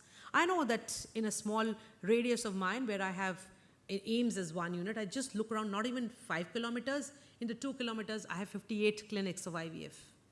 But is this the solution to the supply demand, as I've shown you on the papers, on the money? I think we need more public funded ART. I know they will not be free, but they will be having more transparency and more accessibility or better affordability. Maybe we'll look at, and I think I get good news from CCMB that we will be, and they are already in the market of Make in India, because when we know that the import duties have gone in the last year so high that we are overpaying, probably we could reduce the cost. And there are startups which have already started selling Make in India. It's only that we as a community have to accept and validate it. Of course, we need a pool of embryologists. While we are clinicians who are outnumbering, we are a lot of young budding gynecologists. And in today's day and age, when I talk to my postgraduates in the last, 28 years I've been in AIMS, I see everybody wants to take infertility in IVF, as if that is the panacea and the real rents, the ticket to success. Well, certainly, yeah, maybe, but not, because I would still say the bread and butter, or rather the butter still comes from obstetrics, but we need skilled human resource. And I think my skilled human resource means embryologists, my technicians, who are equally partnered to me in not just my success, also to the crime. I don't do, but I don't create good embryos. That's a crime, I call it. And yeah, the very important influence I have, I train my embryologist. He's in a public funded hospital. He gets salaries which are not to the tune, to the poaching that we have. I don't think I'm able to sustain my embryologist with those salaries which come in a government, and every third or fifth year we have an embryologist leaving for greener pastures. That happens. And therefore we have to have a way we can sort of uplift and get them to sort of better opportunities by training. And of course, I think what's very important, I think which hospitals like Manipal and AIMS do it, while we are regularly auditing our data every month, we have our audits from the lab, from the clinics.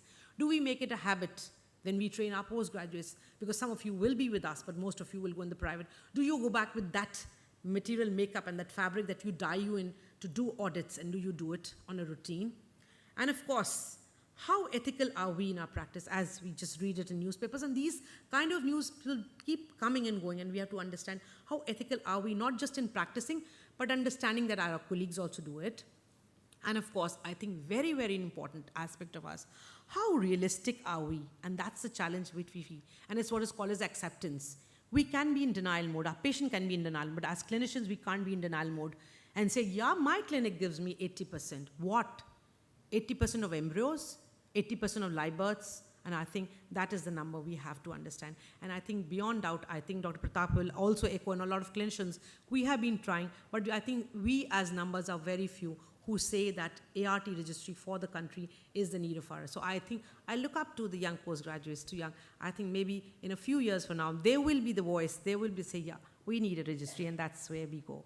So I will end my talk here by saying this is what we have moved into a new lab, which is in the mother-child block. And I cannot thank enough the new lab, which is state of the art, one of the best as we claim, but it's not the AIMS. It is so much generously funded by the Infosys Foundation, thanks to Madam Sudhamurthy and her family, who've completely supported us, because with the Make in India clause that we have in our hospitals and Government of India, we can't buy anything. And I think all the equipments and the gizmos that we have today are thanks to them. Thank you very much. Thank you for your patient hearing.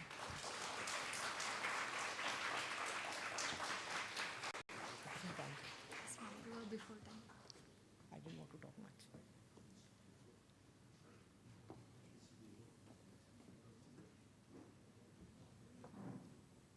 I can go back? For the next things. Thank you, ma'am, for that wonderful oration. And now I will hand over to Shamla, ma'am, for further proceedings. I can go to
किसी का phone है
A very good morning to all of you gathered here on this Sunday morning.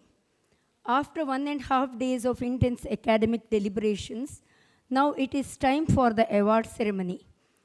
In the early years of its making, Kasturba Medical College, Manipal had an enterprising couple to foster the institute as the founding pillars. They both came from other states. Manipal embraced them, and the couple proved themselves to be the teachers of teachers. Dr. A. Krishna Rao and Madam Dr. A. Padma Rao have etched memories in the hearts and minds of all of us. We are here to remember our own beloved Madam Dr. A. Padma Rao, who was an amalgamation of an inspiring teacher, a disciplined leader, and a caring mother. I, Dr. Shamala, will be the master of ceremony for this award function, and on behalf of the Department of Obstetrics and Gynecology, I cordially welcome you all. I now request Dr. Shripad Hebbar, Head of the Department of Obstetrics and Gynecology, to escort the dignitaries on to the dais. Dr. Neena Malhotra, Professor and Head, AIIMS New Delhi.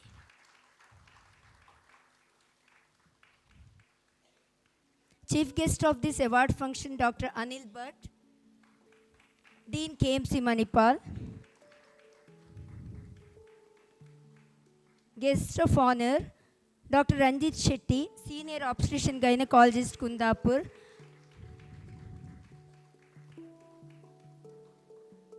Dr. Pratap Kumar, former HOD of the department and the Department of Reproductive Medicine and Surgery. Dr. Shubhagita, Senior Obstetrician Gynecologist, Sonia Clinic, Manipal, and the daughter of Madam Padma Rao. Dr. Rajesh Bhakta, laparoscopic specialist from Udupi.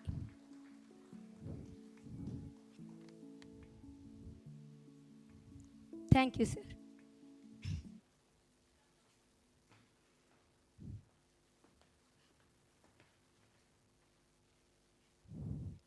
I now call upon Dr. Akila Vasudeva, professor in the department, for the invocation. I request everyone to remain seated and kindly keep the mobile silent.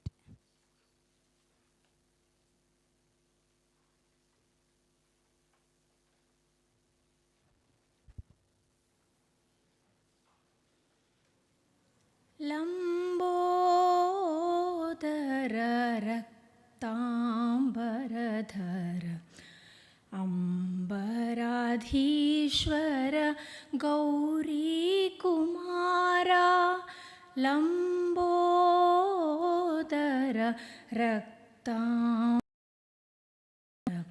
Ambaradhishwara Gauri Kumara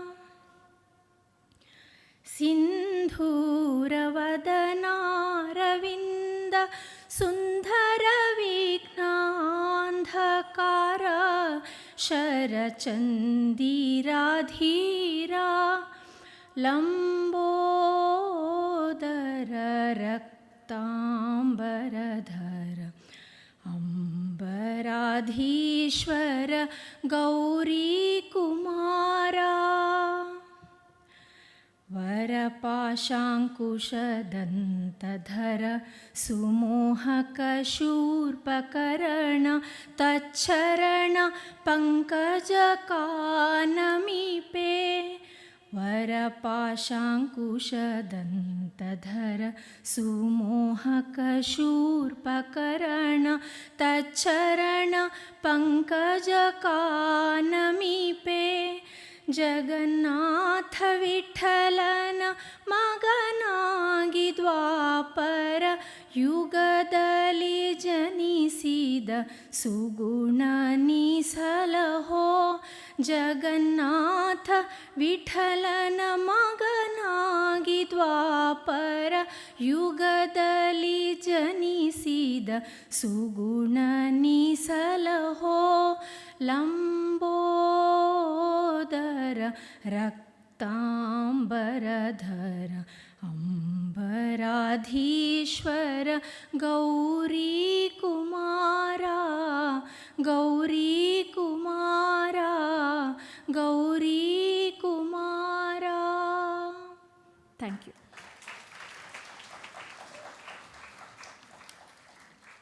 Thank you, Dr. Akhila, for that melodious invocation.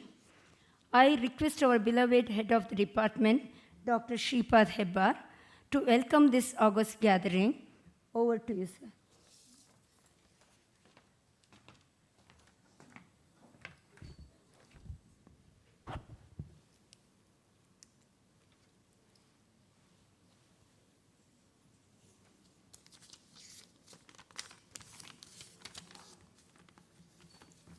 A very good afternoon to all those who are present here on the dais and off the dais. It gives me great pleasure to extend a warm welcome on behalf of Department of OBG KMC Manipal for the function arranged in the honor of Dr. Padma Rao in the form of oration. The department takes pride for having this program conducted successfully for the last 13 years, and today is the 14th year of celebration. Dr. A. Padma Rao was a renowned obstetrician and gynecologist of old South Kannada district. That time South Kannada district, Udupi was a taluk. Now Udupi is a separate district, and her name was known for the people of surrounding districts and also from the nearby state, the Kerala. She served many needy patients from all over. Her name was synonymous with maternal and neonatal care. She was a much loved and much respected teacher and the founder of and visionary of maternal health services in Udupi district. You all know that our postgraduates, they go for that RMCW posting. That RMCW in Udupi district was started by Dr. Padma Rao. She established the Department of OBG way back in 1955, and she was instrumental in building up the department as well as the hospital. She was one of the long-standing head of the Department of OBG, and her tenure spanned over 4 decades. The department rose to new heights under her leadership. It is my privilege to welcome the family members of late Dr. Padma Rao, Dr. Girija, Dr. Jayagauri is here, yeah, and Dr. Shubhagita, along with the children and grandchildren of Dr. A. Padma Rao, who are here to hear more about Dr. A. Padma Rao by Shubhagita, who shares the stage with us. We, the members of OBG department, extend warm welcome to you, madam. Dr. Anil K. Bhatt, Dean KMC Manipal, is our chief guest today. He has a vast experience over 3 decades in teaching, administration, and medical research. He is recognized nationally and internationally for his contribution to hand and upper limb surgery, including groundbreaking work in wrist surgery, arthroscopy, congenital deformity correction, minimally invasive surgery in the wrist and hand, and AI-integrated diagnostics. He has devised multiple novel surgical techniques and spearheaded 14 normative data sets of the wrist and hand anthropometry for Indian population. He has served as a principal investigator for several funded projects focused on developing innovative medical devices. Today, it's an honor to welcome you, sir. Dr. Ranjit Kumar Shetty, Senior Obstetric Gynecologist, Vinaya Nursing Home, Kundapura, is our guest of honor for this program. He is a proud alumnus of KMC 1969 to 1981. He is the late son of Dr. Sitaram Shetty, who was the first one to start a nursing home in Udupi district, I think in Kundapura. After schooling and PU education in Kundapura, he joined KMC in 1969. He secured 5th rank in the first year itself and was an exemplary student throughout. He stood first in DJO examination and he won Subbulakshmi Award. He has been running OB-GYN practice in Kundapura for the last 40 years. He was a popular pupil of Dr. A. Padma Rao, and we thought he is the apt person for this event to describe about Dr. Padma Rao and how she used to be his teacher and how he was her student. I welcome our orator of the day, Dr. Neena Malhotra, MBBS, MD, DNB, FRCOG, HOD, Department of Obstetrics and Gynecology, All India Institute of Medical Sciences, New Delhi. She is the most demanded resource person for all the state and national events. Has been invited as guest faculty for various state and national and international academic programs like conferences, CMEs, CPDs, and workshops. With a teaching experience over 30 years in a prestigious crown jewel medical institution, AIIMS Delhi, mentoring over 200 postgraduates, MCH students, PhD scholars, there is no doubt that the selection members of Dr. Padma Rao Endowment Committee have done a wonderful job. Madam, we are delighted to have you here. Now about Dr. Pratap Kumar, I don't think there is anyone here who does not know about him. Sir served as the head of the Department of Obstetrics and Gynecology for 15 years, and in the 1990, Sir started Manipal Assisted Reproductive Center, popularly known as MARC. Now it is called as RMS. The department had the reputation of first private medical college to offer IVF services in India. He has been responsible for birth of more than 10,000 babies born through ART. He started MCH course in reproductive medicine and surgery at Manipal, and currently he works as senior consultant in infertility at KHS Week block. Welcome you, sir, for this August gathering. Now about Dr. Bhakta, we almost joined together in KMC Manipal. We have worked together as colleagues, and fortunately or unfortunately, he left us for the private practice, and now he is heading Roshni Clinic, but still we have with him. You will know him, his surgical skills. He is a very good surgeon, and in the next coming hysteroscopy workshop, okay, I think all of my postgraduates will have the opportunity to witness his skills. I welcome Dr. Bhakta. Okay, yeah. I welcome all my colleagues who have been working relentlessly and very much hard for this event. The faculty, the faculty from other institutions, mainly Dr. TMAPI hospitals, Udupi and Karkala, members of OB-GYN Society, I also invite you. We have here Dr. R.P. Pai. He was the former medical superintendent. He appointed me in Dr. TMAPI Hospital, Udupi, 1997. So almost I worked under him for almost 5 years.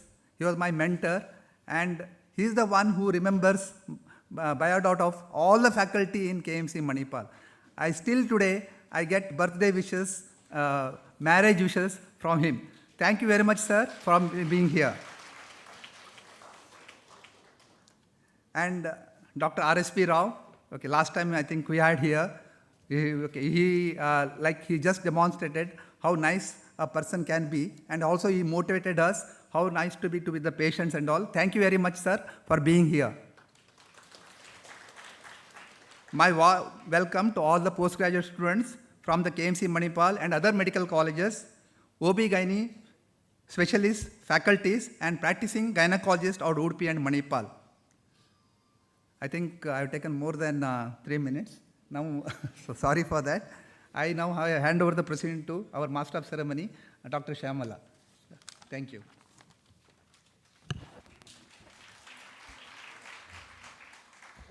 Thank you, sir. Light is the symbol of jnana. As light illuminates the darkness, knowledge illuminates our ignorance. I now call upon the dignitaries on the dais to light the lamp.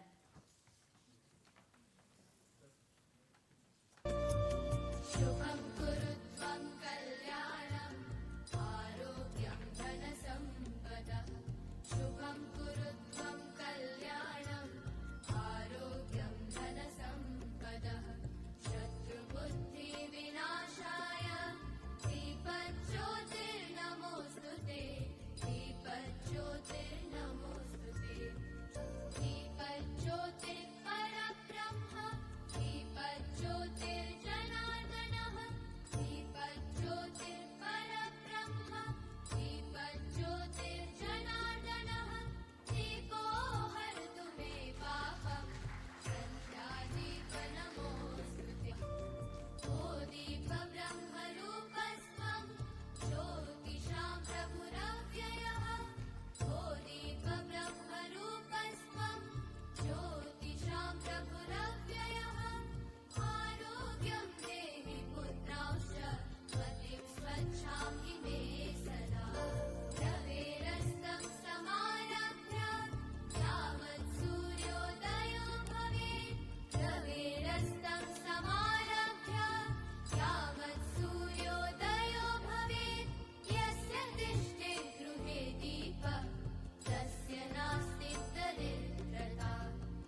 Thank you.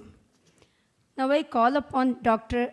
A. Padma Rao's family members and Pratap sir to please come over to offer the floral tribute to Madam.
Thank you.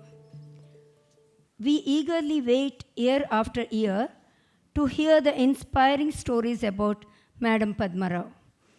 For that, I now call upon Dr. Rajesh Bhakta to share few memories of Madam.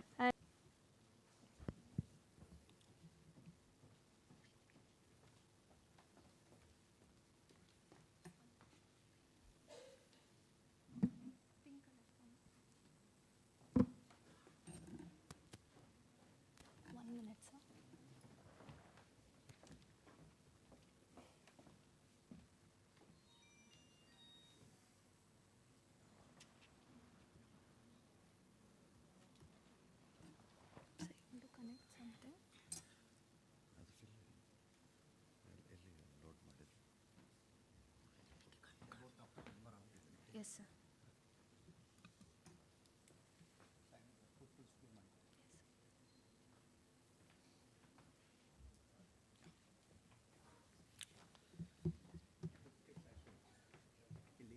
Display setting, duplicate display setting.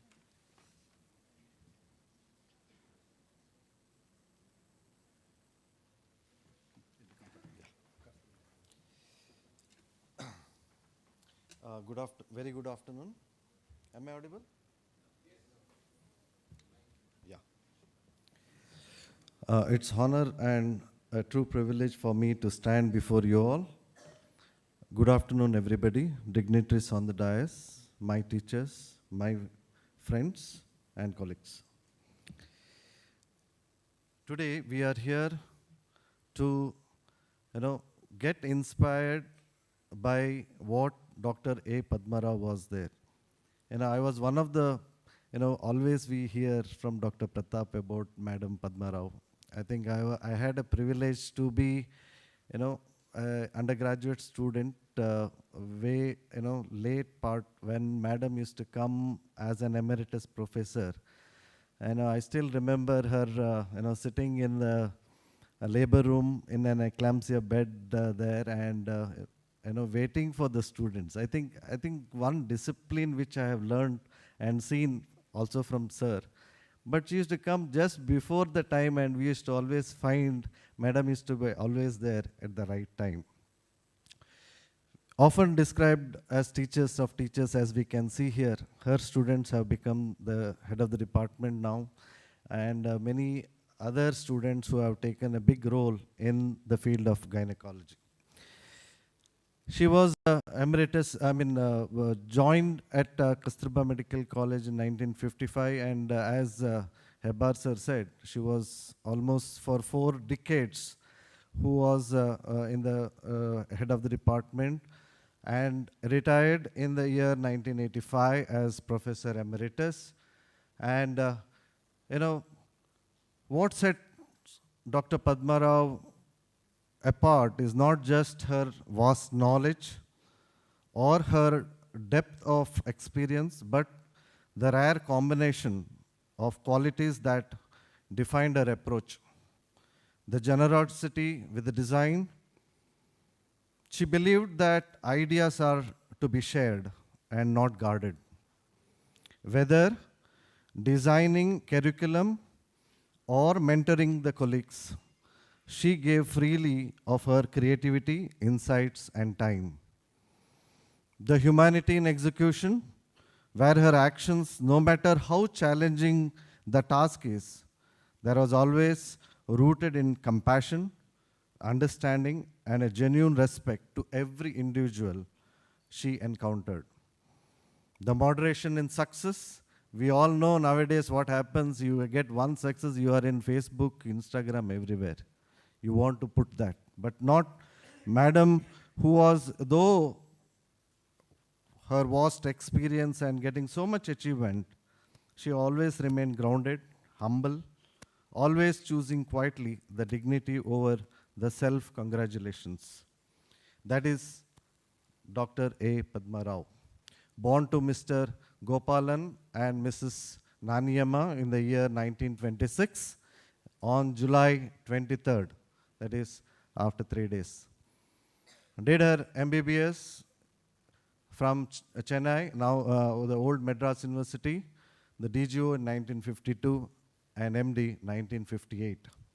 Her journey started from Manipal in the year 1954. Married to Dr. A. Krishna Rao. I know very few of us, we used to always call him Dean sir. So however years, though many deans are sitting here, but when it comes to Dr. A, we used to always say Dean sir. So he was dean for everybody that time, whether it is MBBS, medical, engineering, you name it, he was the dean. Madam joined not in the obstetrics and gynecology initially. She joined in a histology section. You can see Dr. Temepai there, who was the founder of this Manipal. Started from a small building at Madhav Krapa School, which is just nearby. And now she was the first doctor in the Manipal. Madam's family, 3 lovely doctors there. And she, as the Hebar sir said, she started a maternity and child health center all around Udupi. Made so much of change for the people living there. The access to the medical was very, very few those days. And the maternity and child health made so much difference for the family around them. And there was these kind of small ambulances which are there to take the doctors there, conduct the deliveries, or if any patient has any problem, they get back to the main hospital. And Madam always used to go and, she used to go and meet the families, and she used to know so many people around wherever she goes and talk to them. That makes so much difference for them, the confidence building with them. That is Madhav Rao, who is to be always with them. And I still remember, these kind of things make so much difference for the family in and around Udupi district. As Hebar sir said, the 18th AICOG was conducted at Manipal, at our own the Valley View, and at present, I think it is 67 or 68th AICOG which is going on now. She was first to perform the laparoscopic sterilization in India with a different technique. She simplified this technique and very popularized very much this camp sterilization across the India. There is a very unique way of doing that I just explained to you. She was the first Indian representative to be the American American AAGL, that is American Association of Gynae Laparoscopy, from 72 to 76. She was a senior vice president of Foxy between 78 and 79 and received the Lifetime Achievement Millennium Award at Foxy in Pune 1999. I still remember that attending that. She spoke on recurrent pregnancy loss, and she told about how much tender loving care is important. And she said, just by tender loving care, you get a good success. I still remember there was a big applause for that. So the laparoscopic cams were very innovative, and that is sir is there, young looking. With this group of doctors, they used to go to the camps there, and she innovated a OT table which makes a very good Trendelenburg bug. And that time it used to be no anesthesia, it's just a local anesthesia and many times vocal anesthesia. And this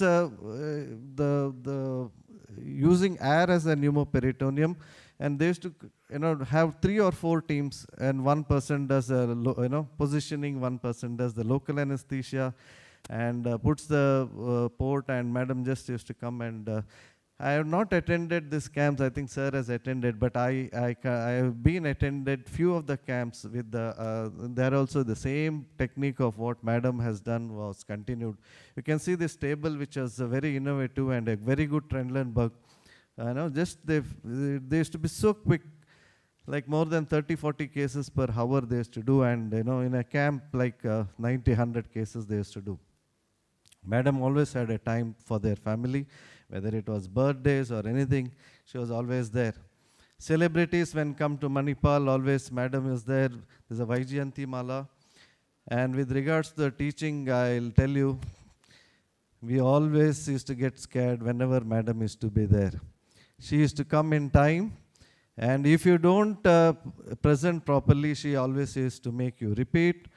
And the person who is, as a moderator, when we are sitting there for the postgraduator, she always used to tell us, you have not taught them correctly what you are now, supposed to teach. Make them repeat that whole thing again.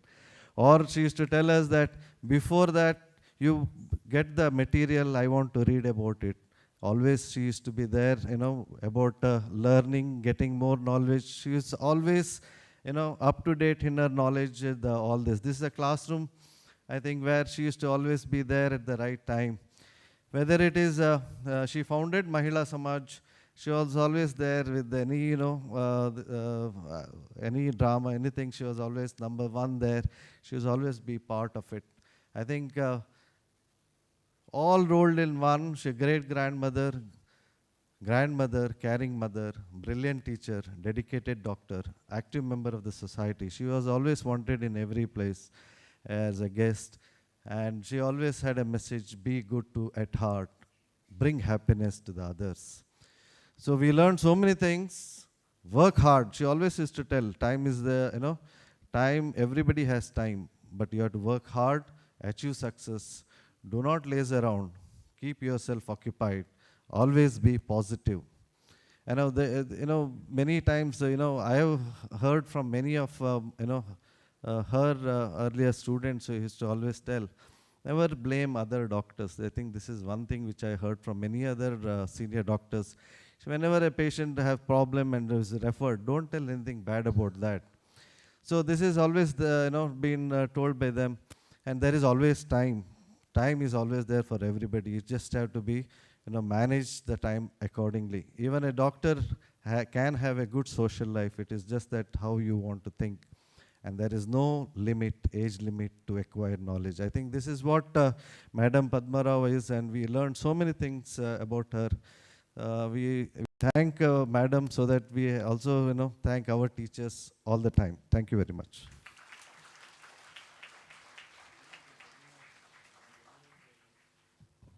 Thank you, Dr. Bhakta, for that wonderful overview. Madam Dr. A. Padma Rao had a multifaceted personality, as you could see in the previous presentation. A successful gynecologist, an adorable wife, an affectionate mother, tough yet soft. I now call upon Dr. Shubhagita to share the fond memories of Madam.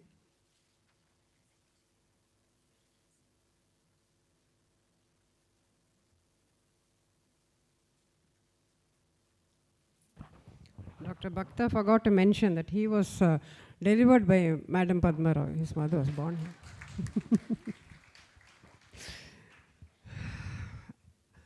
Very good afternoon to all of you.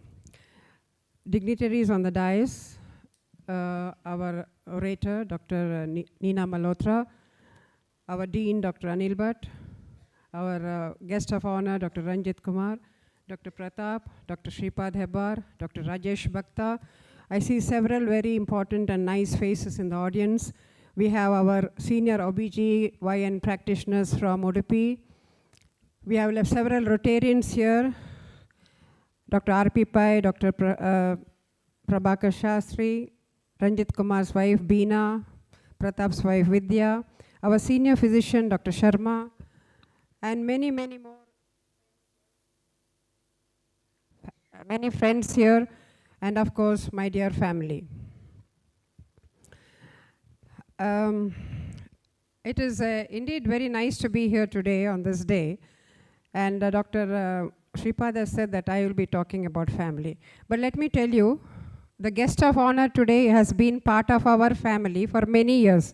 Dr. Ranjit Kumar Shetty is family, so he is talking about Padma Rao, so I don't need to talk. Dr. Anil Bhatt, we just adopted him. Ever since he became the chief guest, we have adopted him. And he stays just across our house. And he has been doing so much research on our family that I think he knows more about my family than I do. So again, I don't need to talk about my family and Dr. Padma Rao because Anil Bhatt will do the honors. So I just want to say that there are many memories. Yes, we will all go on to that when we hear them talk about her. But I just want one message which I would like to convey, and that is when my nephew, 7-year-old, that was my mother's grandchild, was 7-year-old, she used to go every day in the morning at 6 o'clock to give him tuition in maths. 6 o'clock, she'll drive to his house and then sit there. And every time he sat for the tuition at 6 o'clock, she would present him with a keychain. And he has a vast collection of keychains which he does not part with, not even to anybody. He has kept it so safely. Now, why I'm telling you this is she used to tell him that life is like math, a math problem. Every problem has a solution. All you have to do is look for it. So, in life, you'll be faced with problems. So you just don't sit there and wonder what to do. There is a solution. So any problem all of you have to just get up, dress up, show up, and never give up. That is her message to all of you. I see my niece has just arrived from UK. Hi, Sonia. Abhishek and her granddaughter. So that is my mother's granddaughter and great-granddaughter and the son-in-law. They are also just arrived from UK today. Very nice to have you all here, and thank you all very much. Over to our guest of honor and chief guest to talk about Dr. Padma Rao. Thank you very much.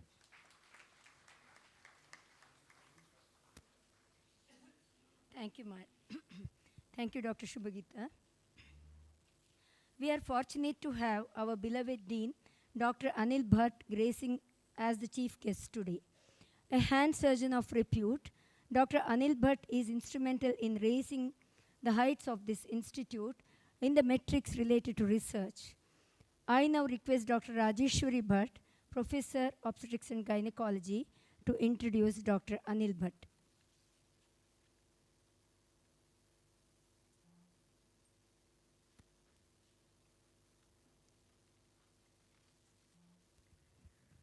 Good afternoon.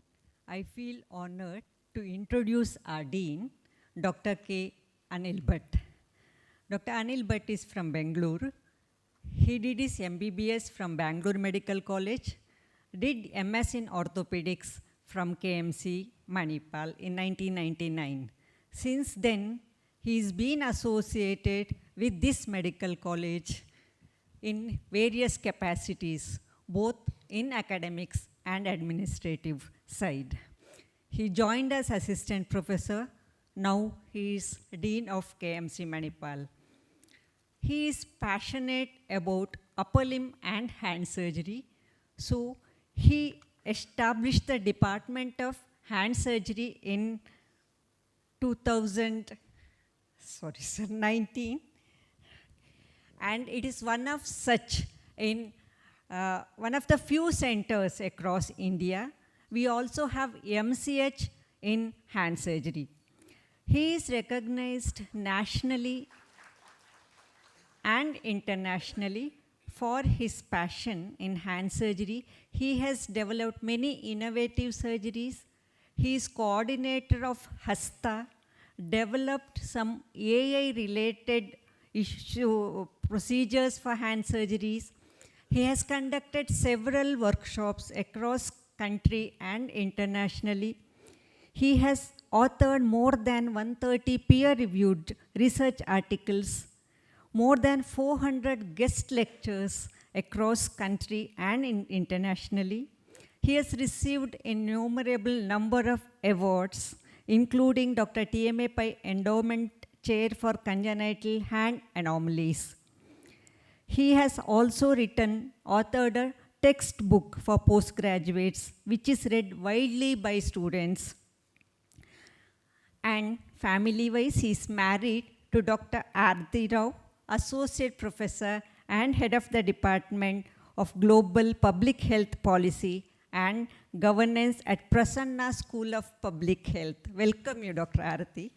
And the couple are blessed with a son who happens to be my daughter's classmate. He has done engineering in computer science. He is continuing the legacy of our beloved Dr. A. Krishna Rao. As Dr. Rajesh Bhakta said, he is always our dean. Welcome to you, sir. Thank you, Dr. Rajeshwari. I call upon Dr. Anil Bhatt to speak few words to us.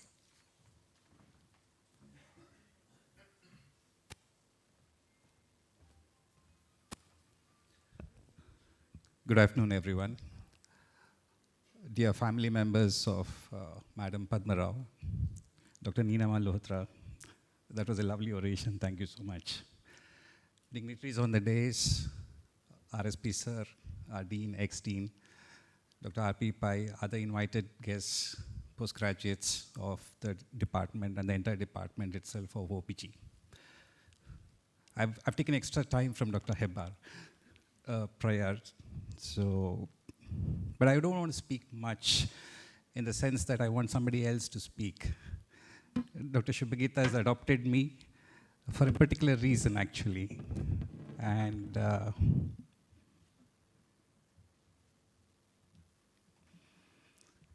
so just listen to this, because I think the best person to speak is the firstborn daughter of Dr. A. Padma Rao.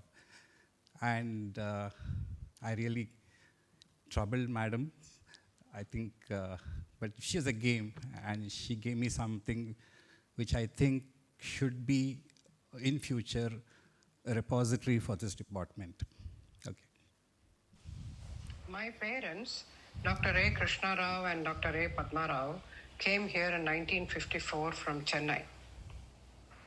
It was Dr. K. Mohandas Pai, Dr. T.M.A. Pai's cousin's husband, who must have connected them, as they, Dr. Mohandas Pai and my father, were classmates in Madras Medical College.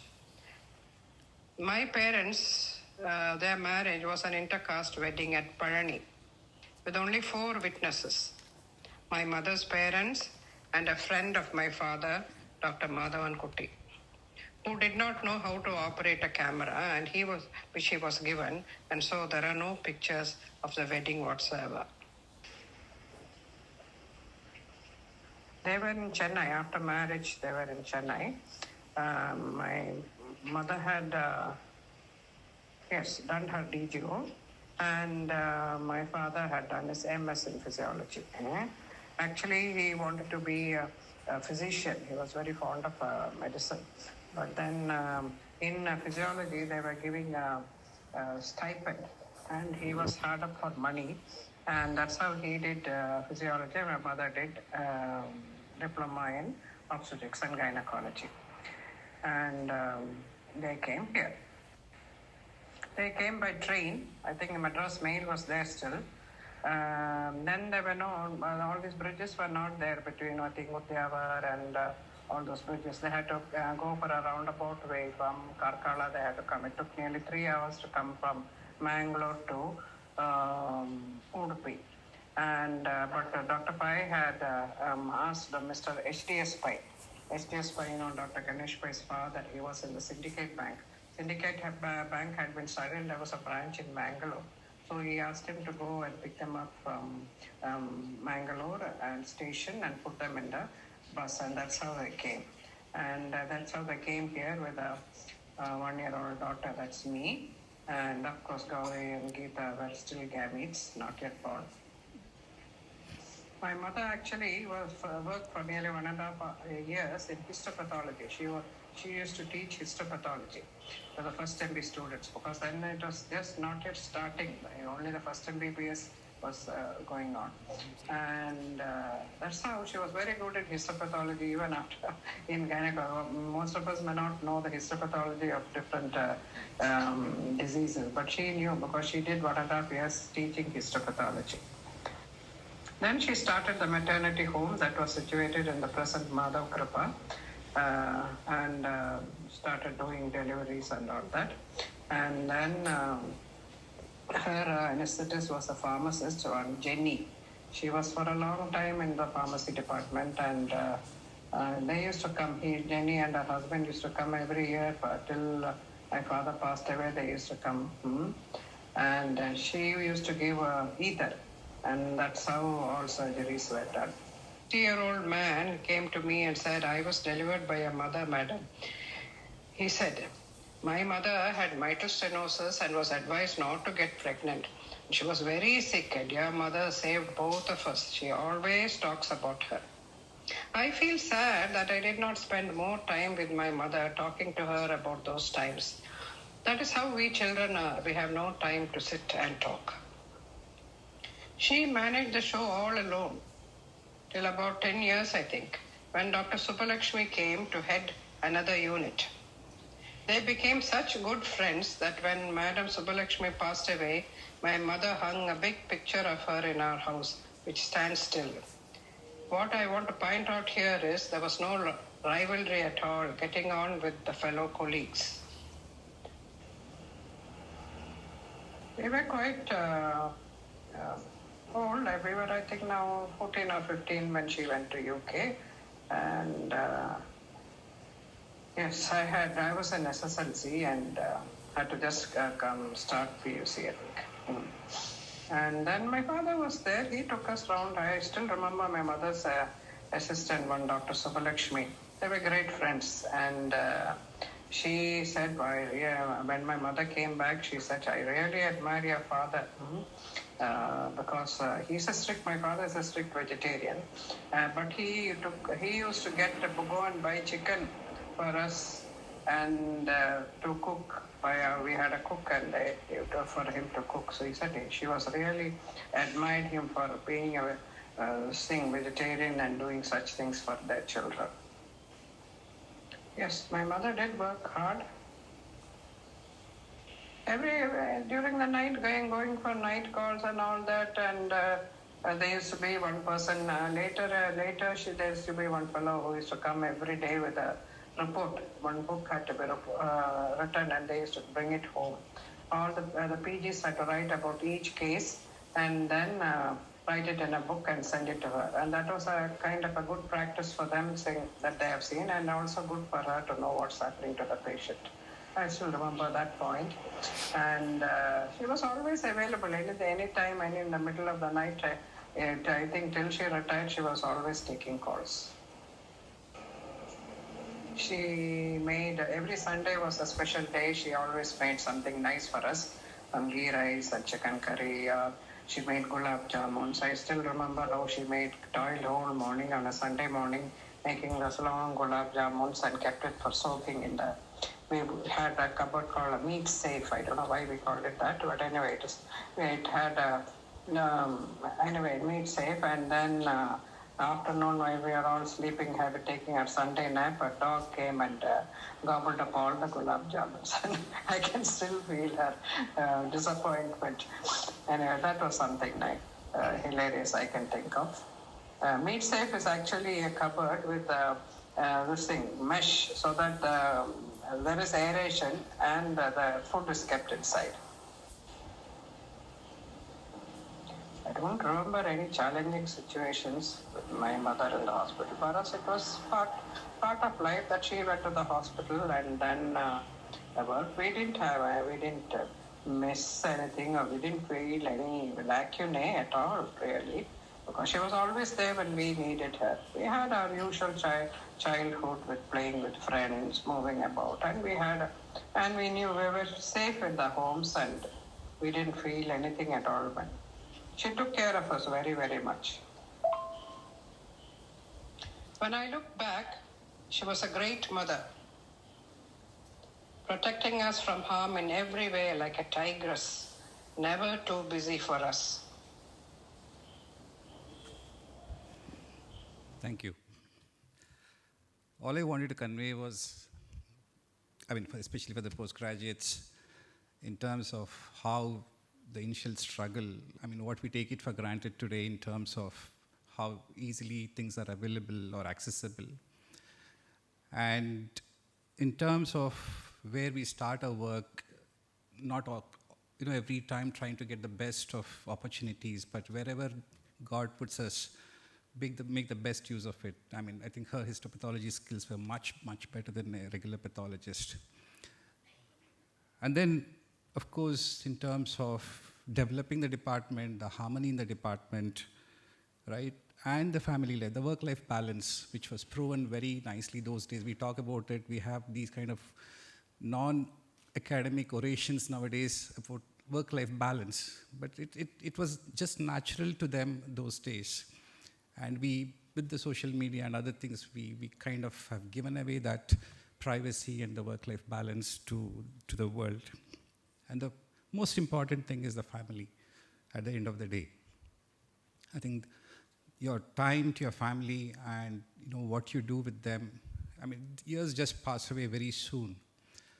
So there's always what is called as an institutional memory. An institutional memory can be of a unit or a department or in an institution itself, and we need to keep that legacy of that. It's very, very important. The only message I can give for the department today would be to build up that repository and the memory so that it's not just one day of oration today, it should be throughout. Any postgraduate enters should go through that legacy of the department, and they should know what's happened, right, in the last 40 years or 50 years. So I would request to build up that kind of a repository, a permanent repository of Madam in the department. Keep it for everyone to come and see and read and visualize. And it's not that I did a lot of research and all, but then years of my tenure. But I would want the department also to do that for Madam. That'll be what will stay for a long time, right? If you look at a plant, you see the plant which is growing out. So you see the plant today of OBG, which is Pratap sir, and many other people have done things, but that's called the phototropic part of it. I don't know whether you remember the biology. This phototropic part is what grows underneath when you put a seed. And that has to grow against all odds. There's darkness, there's dampness, there's bacteria, there's organisms. And so to put in the roots to grow through that is the tough part. And what you see outside is the result of that. And that is what Madam was, right? She threw out that very, very strong roots for the department from where this department is standing today after so many years. And you see the products of it. Of course, they also went through the harshness of sunlight or rain and other things, like how the plant undergoes or a tree blooms. But at the end of the day, it's being grounded there and being there, rooted there, and that roots came from her. I think that's what is the legacy which needs to be restored today. Right? And personally, for me, I think it's been a blessing.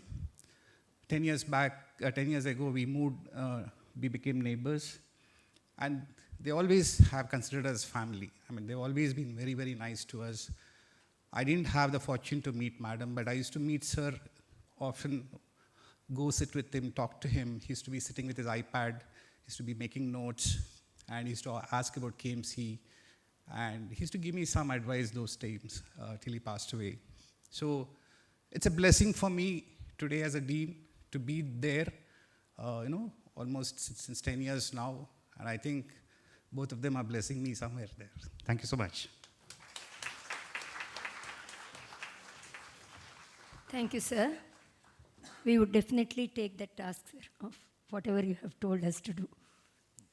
I now request Dr. Shripad Hebbar to hand over the token of appreciation to Dr. Anil Bhatt.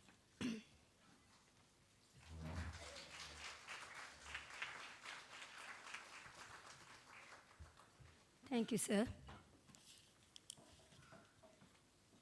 I now request Dr. Pratap Kumar to introduce Dr. Ranjit Kumar Shetty, today's guest of honor. Good afternoon to all of you. We are talking about artificial intelligence these days, but Ranjit and myself, we had AI within ourselves when we met Dr. Padma Rao. When we, madam, we were students together. He was 1 year senior to me. And we developed that AI system where by the look of Dr. Padma Rao, we knew what we have to do. Either we run away or be with her. And exactly, I know what happened over the years. And he was a very good senior to us and one of the pets of Dr. A. Padma Rao. And we have very few boys at that. We were only 3 boys at that time, 4 of us, yeah. One is Surendra Kamath, another one is Jaipal. Jaipal, Ranjit and me are good friends. And what is interesting about Ranjit is he was a very fine man, even now a fine man. And he was very intelligent. We could not compare our intelligence to him. He knew everything in the subject. So when behind the scenes, we'll go and ask Dr. Padma Rao's questions. What will be the question for this particular patient? You tell us now so we can answer in front of her. And that's how we were together. And his hobbies are different. He used to read a lot of books and, of course, movies. As a postgraduate, I saw the maximum movies with him. He had a Royal Enfield motorbike. I sit behind him, and we attended all the shows. And in fact, one day before our MD exam, I was appearing for DGO, appearing for MD. He said, come, let's go for a movie. So evening we went for a movie, and next morning we were there in the exam hall, and we all, of course, did well. And now he is a very good writer. He has written a lot of books about his experience as a medical student and a doctor. In Canada, I think 6 books have come out now, and he's trying to get this in English also. And another thing is, skit. Of course, apart from his successful career in Kundapur, everybody knows him as a successful obstetrician and a gynecologist. He has done a lot of skits and participated in several programs with planning the skit and writing the skit. So we have had a great time over the years. We developed, our families became so good, known to each other. Beena, who has come, his wife, my wife Vidya, we are all great family friends, and over the years we developed a good bondage. And I used to go, I had a small scooter before, I could not afford a car long back. And at Lambretta, many weekends I used to drive to Kundapur and eat his mother's lovely food and come back. There's certain of my drink is still there in his fridge, which is supposed to finish it sometime. So basically the bonding was so good, and I am so happy he's here today to talk about Dr. Padma Rao. I bring greetings from my family, my department, and to all of you, Ranjit and your family. Of course, his daughter, I've delivered his daughter, and I've delivered his granddaughter also, and that's interesting. So to you, Ranjit. Thank you once again for coming. Thank you, sir. I request Dr. Ranjit Kumar to say a few words.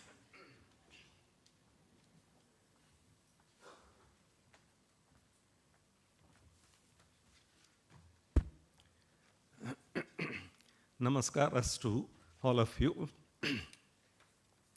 The only qualification I have for standing here is I was Dr. Padma Rao's student. Otherwise, I'm an ordinary person, ordinary doctor. 72 years practicing for the last 46 years. That may be the other qualification because of which I was invited here today.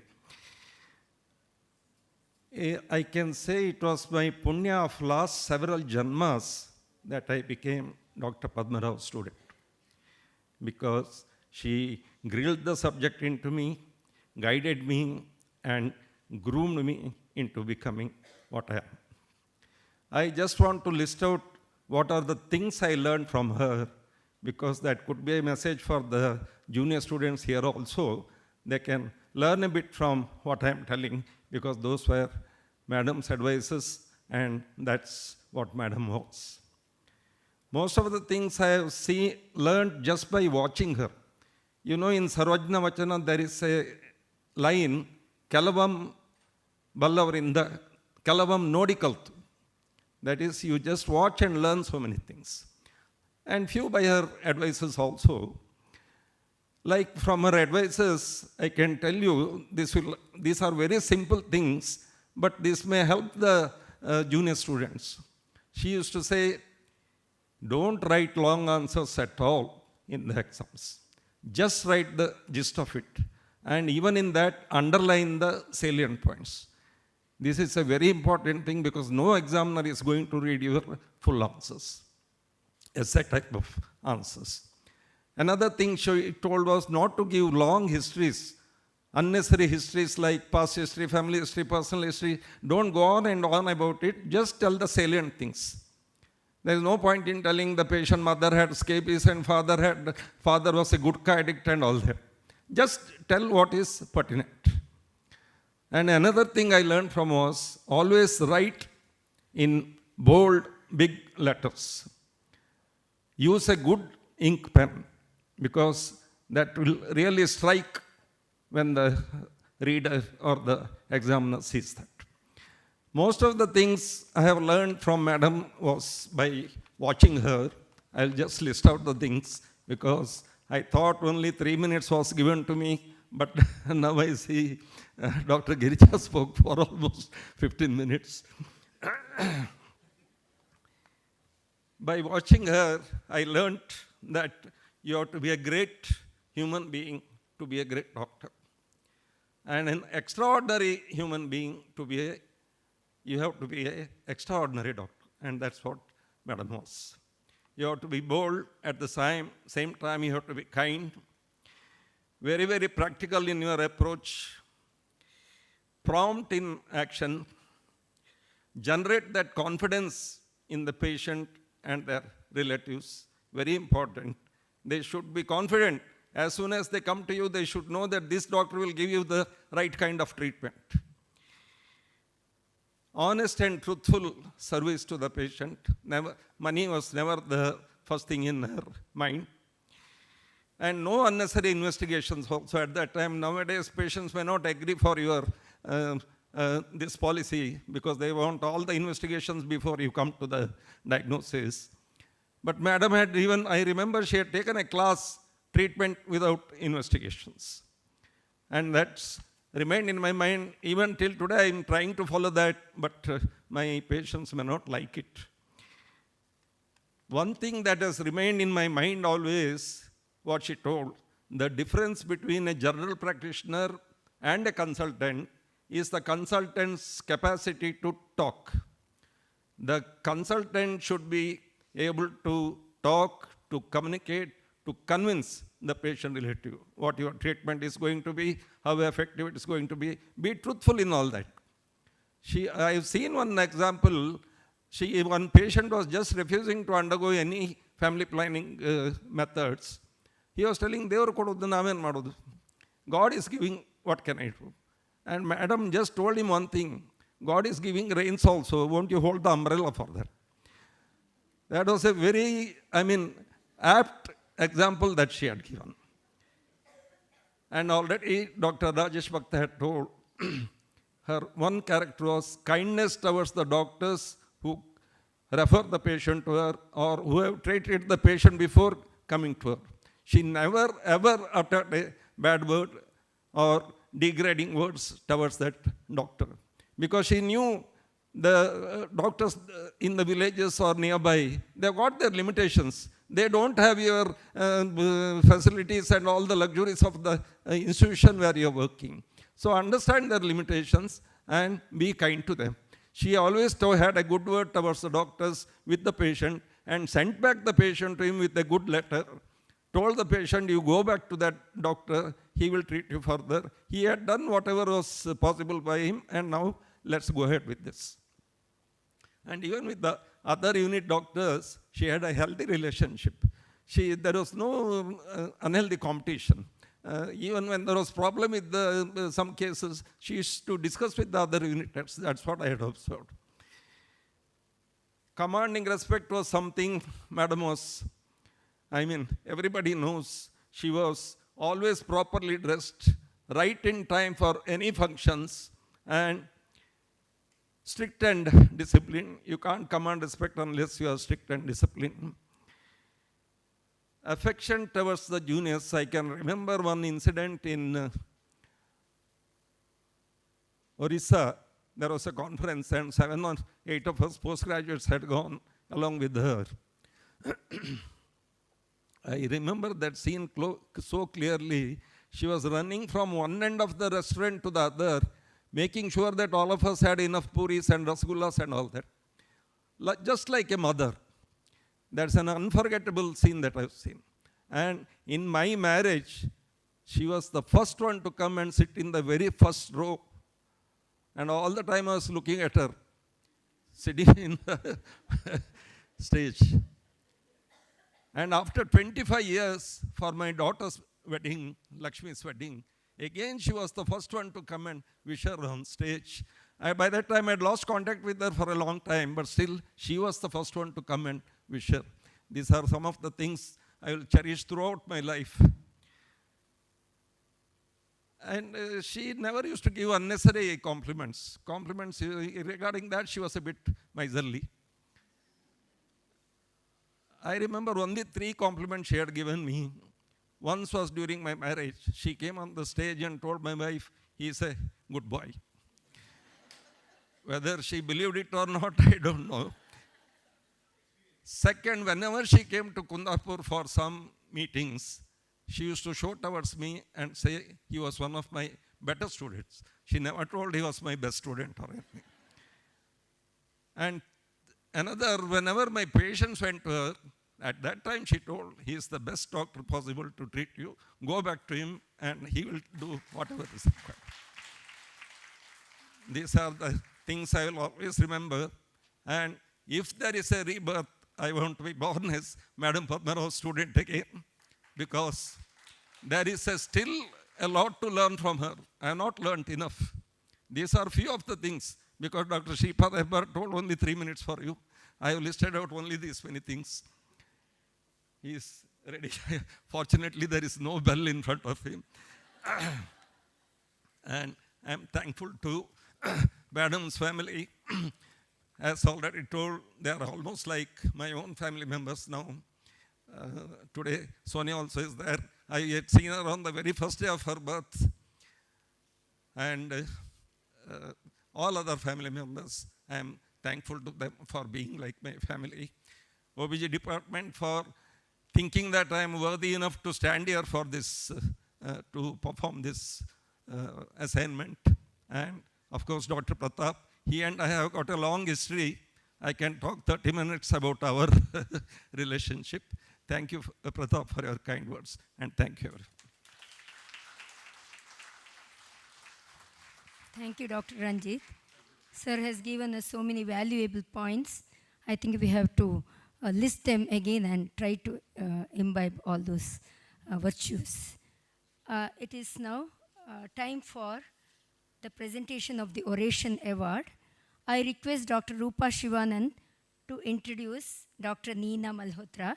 Before that, I request Dr. Shripad Hebbar to hand over the memento to Dr. Ranjit Shetty.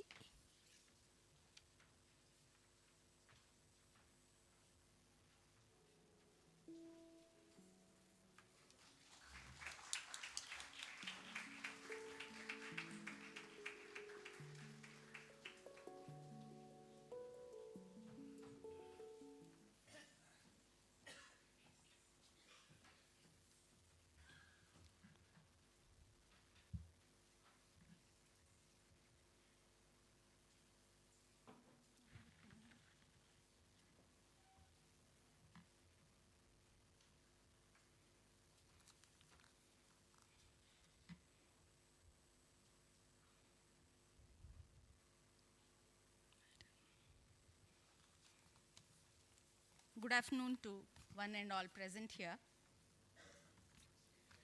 A warm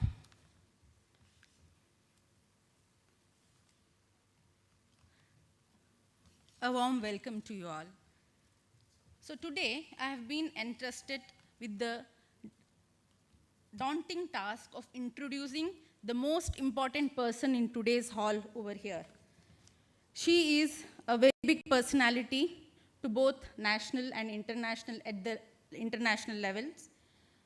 That is today's orator, Dr. Neena Malhotra. And I wish to add that I have to do that in 2 minutes, which is a more difficult task. So Madam finished her graduation and post-graduation from King George's Medical College, Lucknow, after which there is no stopping her. Where many dream of only getting into the topmost college of India, that is the AIIMS, Delhi. Madam is not only there, but she is at the top cadre, being the HOD of OBGYN there. As you can see, she is a multitasker. She is currently the director with WHO collaboration for research in human reproduction and cervical cancer prevention. She is the president-elect of Indian Fertility Society 2024 to 2026. She is the chairperson of Foxy Imaging Science Society, Foxy Committee 2025-2027. She is a principal investigator of a lot of ongoing projects which are ICMR funded. The cream of those are the PCOS projects, the ovarian tissue cryopreservation, the autologous stem cell platelet and plasma therapy for atrophic endometrium, iron and folic acid non-responders, the root cause analysis, and as ma'am told, not artificial intelligence, but augmented intelligent clinical support for aid to decision making in ICSI. So these all are the projects she's heading. She has a lot of fellowships, both national and international in her belt. She has won both national and international awards. She has more than 135 publications. As you can see, over the past 5 years, I think her H-index has been more close to 50. She has been teaching for the past 30 years. She has mentored more than 200 postgraduates, MCH, and PhD scholars. And we are indeed honored to have you here, ma'am. And we have had a first-hand experience both in ward rounds and the oration and the clinical presentation over here.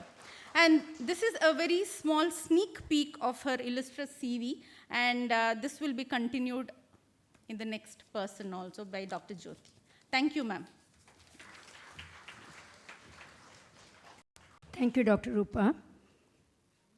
Now I request Dr. Jyoti Shetty to read the oration certificate.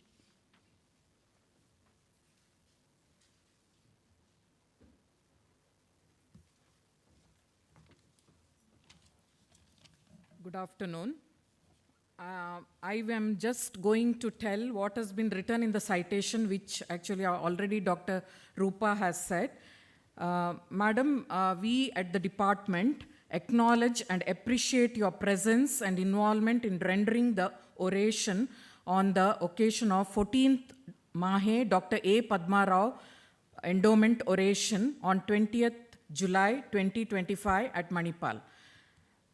It was a great oration, we got a lot of insight into what is going on in the recent advances in assisted reproduction. You have been the director of WHO Collaboration Center and is currently the chairperson of Foxy Imaging Science Award for 2025 and 27. You have been recipient of several fellowships like Commonwealth Fellowship and of London in Reproductive Medicine 2003 onwards till in ICMR DHR International Fellowship for Fertility and Preservation. We are privileged to have you here and to maintain the exemplified highest standards in medical excellence. Your awards and honors speak about your exceptional skills, tireless dedication to academic proficiency. She has won several awards. Madam, we are actually, your interest in publications to teach and maintain that she has published about 168 publications in national and international journals with H index of 49 and 9,000 citations. She has research grants from ICMR and on genital tuberculosis, PCOS, ovarian tissue cryopreservation, with a teaching experience and mentoring around 200 postgraduates and MCH and PhD scholars. We are grateful to you for spending time and for your unparalleled expertise. It will be a hopefully it will be may this oration be a catalyst for meaningful dialogue and a platform for exchange of ideas and a testament to collective commitment to elevating the practice of reproductive medicine. Beyond the pages of this citation, the humility we see in you despite the achievements, and on this occasion we present to you this citation on 20th July 2025. We congratulate you for participating in this oration. Thank you, Madam. Thank you, Dr. Jyoti. I now request Dr. Anil Bhatt to present the oration certificate to Dr. Neena Malhotra.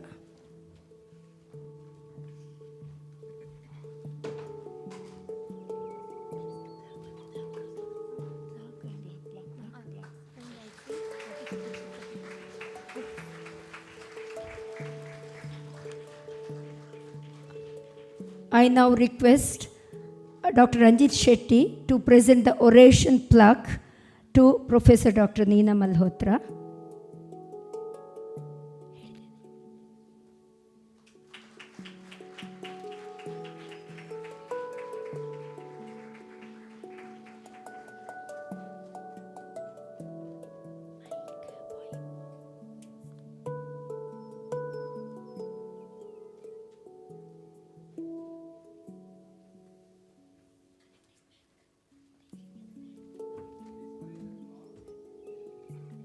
MAHE Dr. A. Padma Rao Oration, awarded to Dr. Neena Malhotra, MD, DNB, FRCOG, on 20th July 2025, on behalf of Department of Obstetric and Gynecology, KMC, Manipal.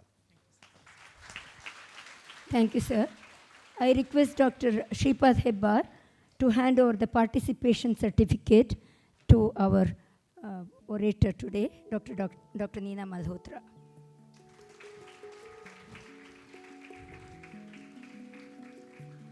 We have two special gifts to Madam.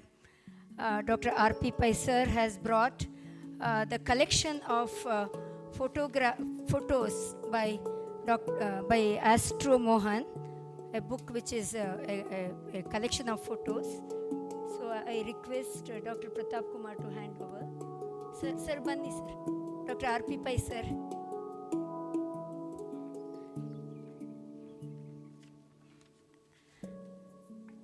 And there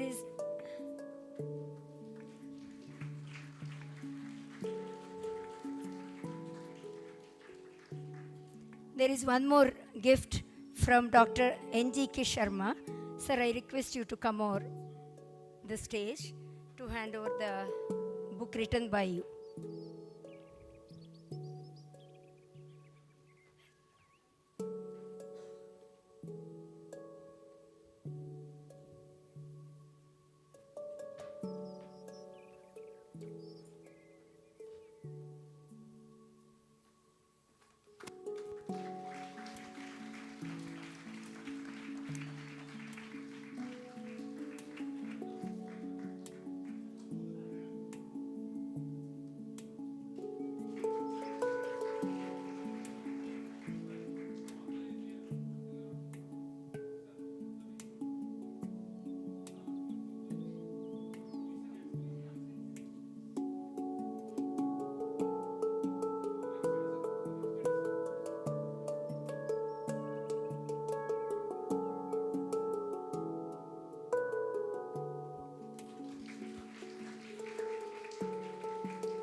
Thank you, sir.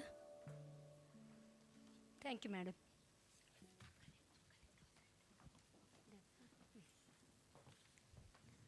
I now call upon Madam Dr. Neena Malhotra to kindly share her thoughts with us on this occasion.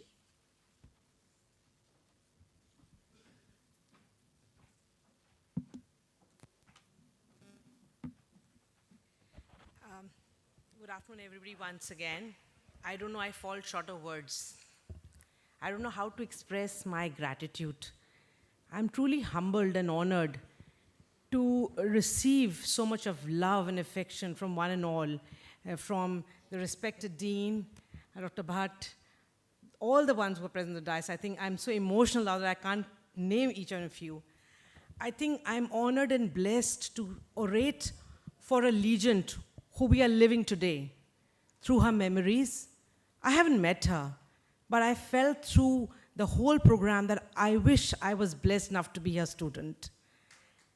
And as rightly Dr. Shetty said, maybe for my karmas, I may be blessed. I always said I should be a doctor in my next birth. I think I will also say to be blessed to be a doctor and be a student. I have to congratulate her daughters, Dr. Girija, Dr. Shubhagita. I think you are blessed to have been born to parents who are legends and who are living. And what a way to live and celebrate their life by doing their orations and letting the generations to know what great dawns that we had for our future generations to understand the passion, the drive with which they lived not their lives, but they blessed and touched so many that we'll remember them for life. Thank you so much once again. And I would just add one more line that I could say. The testament to a teacher is the cohort of students she has given. I think I can say right from there, Dr. Bhakta to her own daughter, who was a gynecologist, to Dr. Shetty, to Dr. Pratap, and of course Dr. Bhatt, and of course Dr. Hebar. I think some whom I can name, and I think many more who are there. I think this is how we are living her memories and her teachings. Thank you very much. Thank you, madam, for the kind words. Thanks once again for being with us today, teaching our postgraduates and sharing your knowledge and expertise with us. The much awaited moment for the postgraduates, prize distribution. Right. I'm yet to get the list. Yesterday, we had oral presentations, and e-poster presentations conducted simultaneously at 3 places where our own postgraduates and few from nearby medical colleges took part. I request the postgraduates to come forward to collect the awards as I call the names. Yeah. This is oral. Huh? Yeah, oral presentation. First prize goes to Dr. Asmita. They have presented their thesis, right? Thesis as the oral presentations. Asmita, come. Yeah, the title is Improving Cervical Ripening to Support Vaginal Delivery, a prospective observational study of sequential induction of labor with mifepristone, dinoprostone, and misoprostol. I request Dean Dr. Anil Bhatt to present the prizes.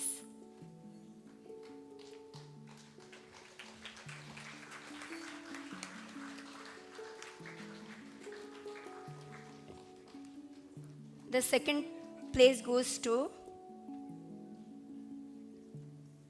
Dr. Divya Pavani. Dr. Divya Pavani, the title is Influence on Fetal and Perinatal Ductal Flow. Influence of fetal and perinatal ductal flow dynamics with and without maternal low-dose aspirin.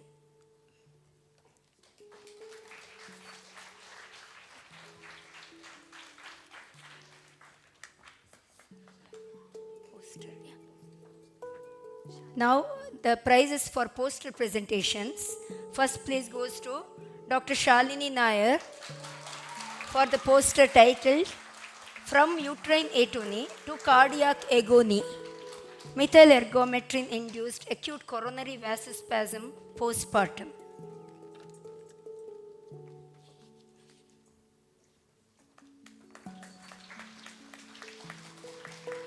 The second place goes to Dr.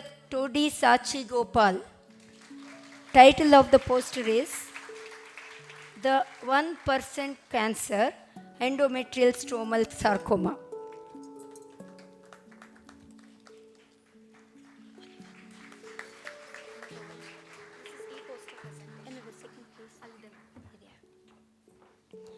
Now the prizes for e-poster. Dr. Shivangi Tiwari. The poster titled Torsion of Pedunculated Round Ligament Fibroid.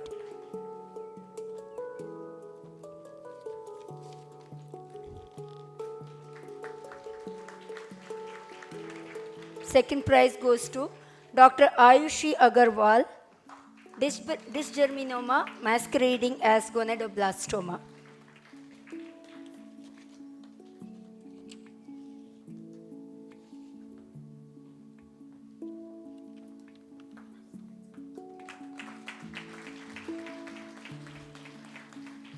Thank you, sir.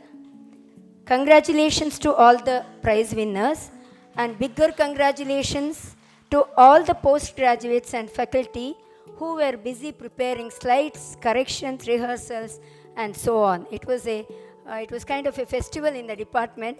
Last 1 week was like that. Overall, it was one positive experience.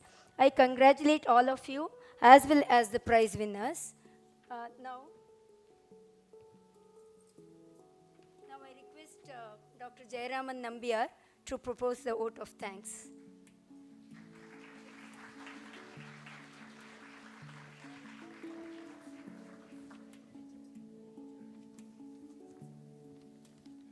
Respected dignitaries on the dais, esteemed guests, faculty, colleagues and friends. It is a great honor and privilege for me to propose vote of thanks on this memorable occasion, our beloved Madam Dr. Padma Rao Memorial Postgraduate Update and Endowment Oration. The Department of OBG expresses deep-hearted thanks to Dr. Ramdas Pai, Chancellor MAHE, Dr. H.S. Ballar, Pro-Chancellor MAHE, Dr. Sharath Rao, Pro-Vice Chancellor MAHE. My sincere thanks to our dear and dedicated Dean, Dr. Anil K. Bhatt, for his graceful presence on this occasion, and special thanks for permitting to conduct this educative update here in this Dr. T.M.A. Pai Conference Hall. It goes without saying that our extended gratitude to Dr. Padma Rao's family, our humble thanks to Dr. Shubhagita, Dr. Girija, Dr. Gauri, and their family for their constant support. Knowledge is like an ocean. Today we are enriched to a great extent by intellectual, inspiring, interactive lectures by Dr. Neena Malhotra, Professor and HOD of OBG, AIMS Delhi, whom we thank profusely, who in spite of our extremely busy schedule could make it possible. We are indebted to our constant support given by our medical superintendent, Dr. Avinash Shetty. For being the judges of yesterday's academic session and the critical analysis and verdict, the department is thankful to Dr. Suchit and Dr. Kirti. The department is also thankful to the management, executive and estate officer for arranging this venue and also for arranging for poster display. We are thankful to the audiovisual department, Mr. Mithun and Vinay, and other members of the team for their efficient work. Our thanks to the chef on wheels for providing us hot and relishing meals for the conference. Thanks to our HOD for taking us through this academic bonanza. His guidance and vision has made this day possible. We also acknowledge the contribution to all those who have presented papers, posters, not only from the Department of OBG, KMC, Manipal, but also from other medical colleges. Finally, we express our deep gratitude to all those who have contributed in one way or other to make this resident conference a success. Thank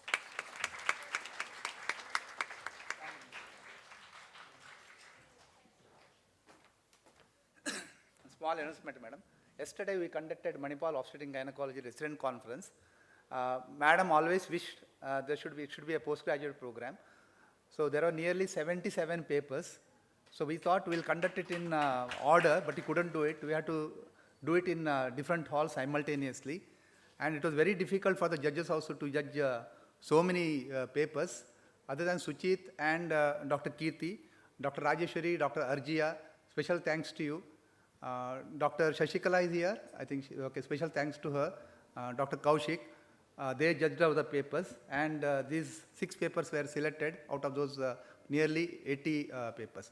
And small request, guests are always first, so we'll have some principal while taking our food.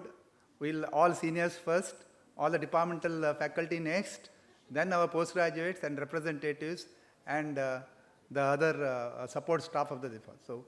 So please, okay.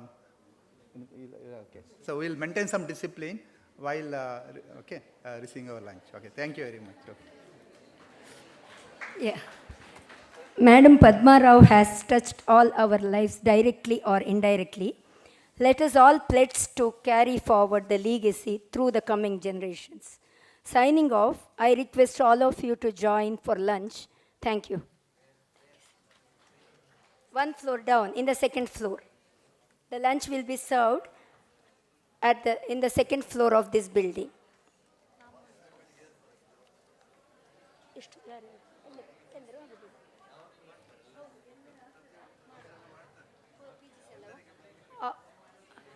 All the postgraduates and faculty, please come over to the stage for group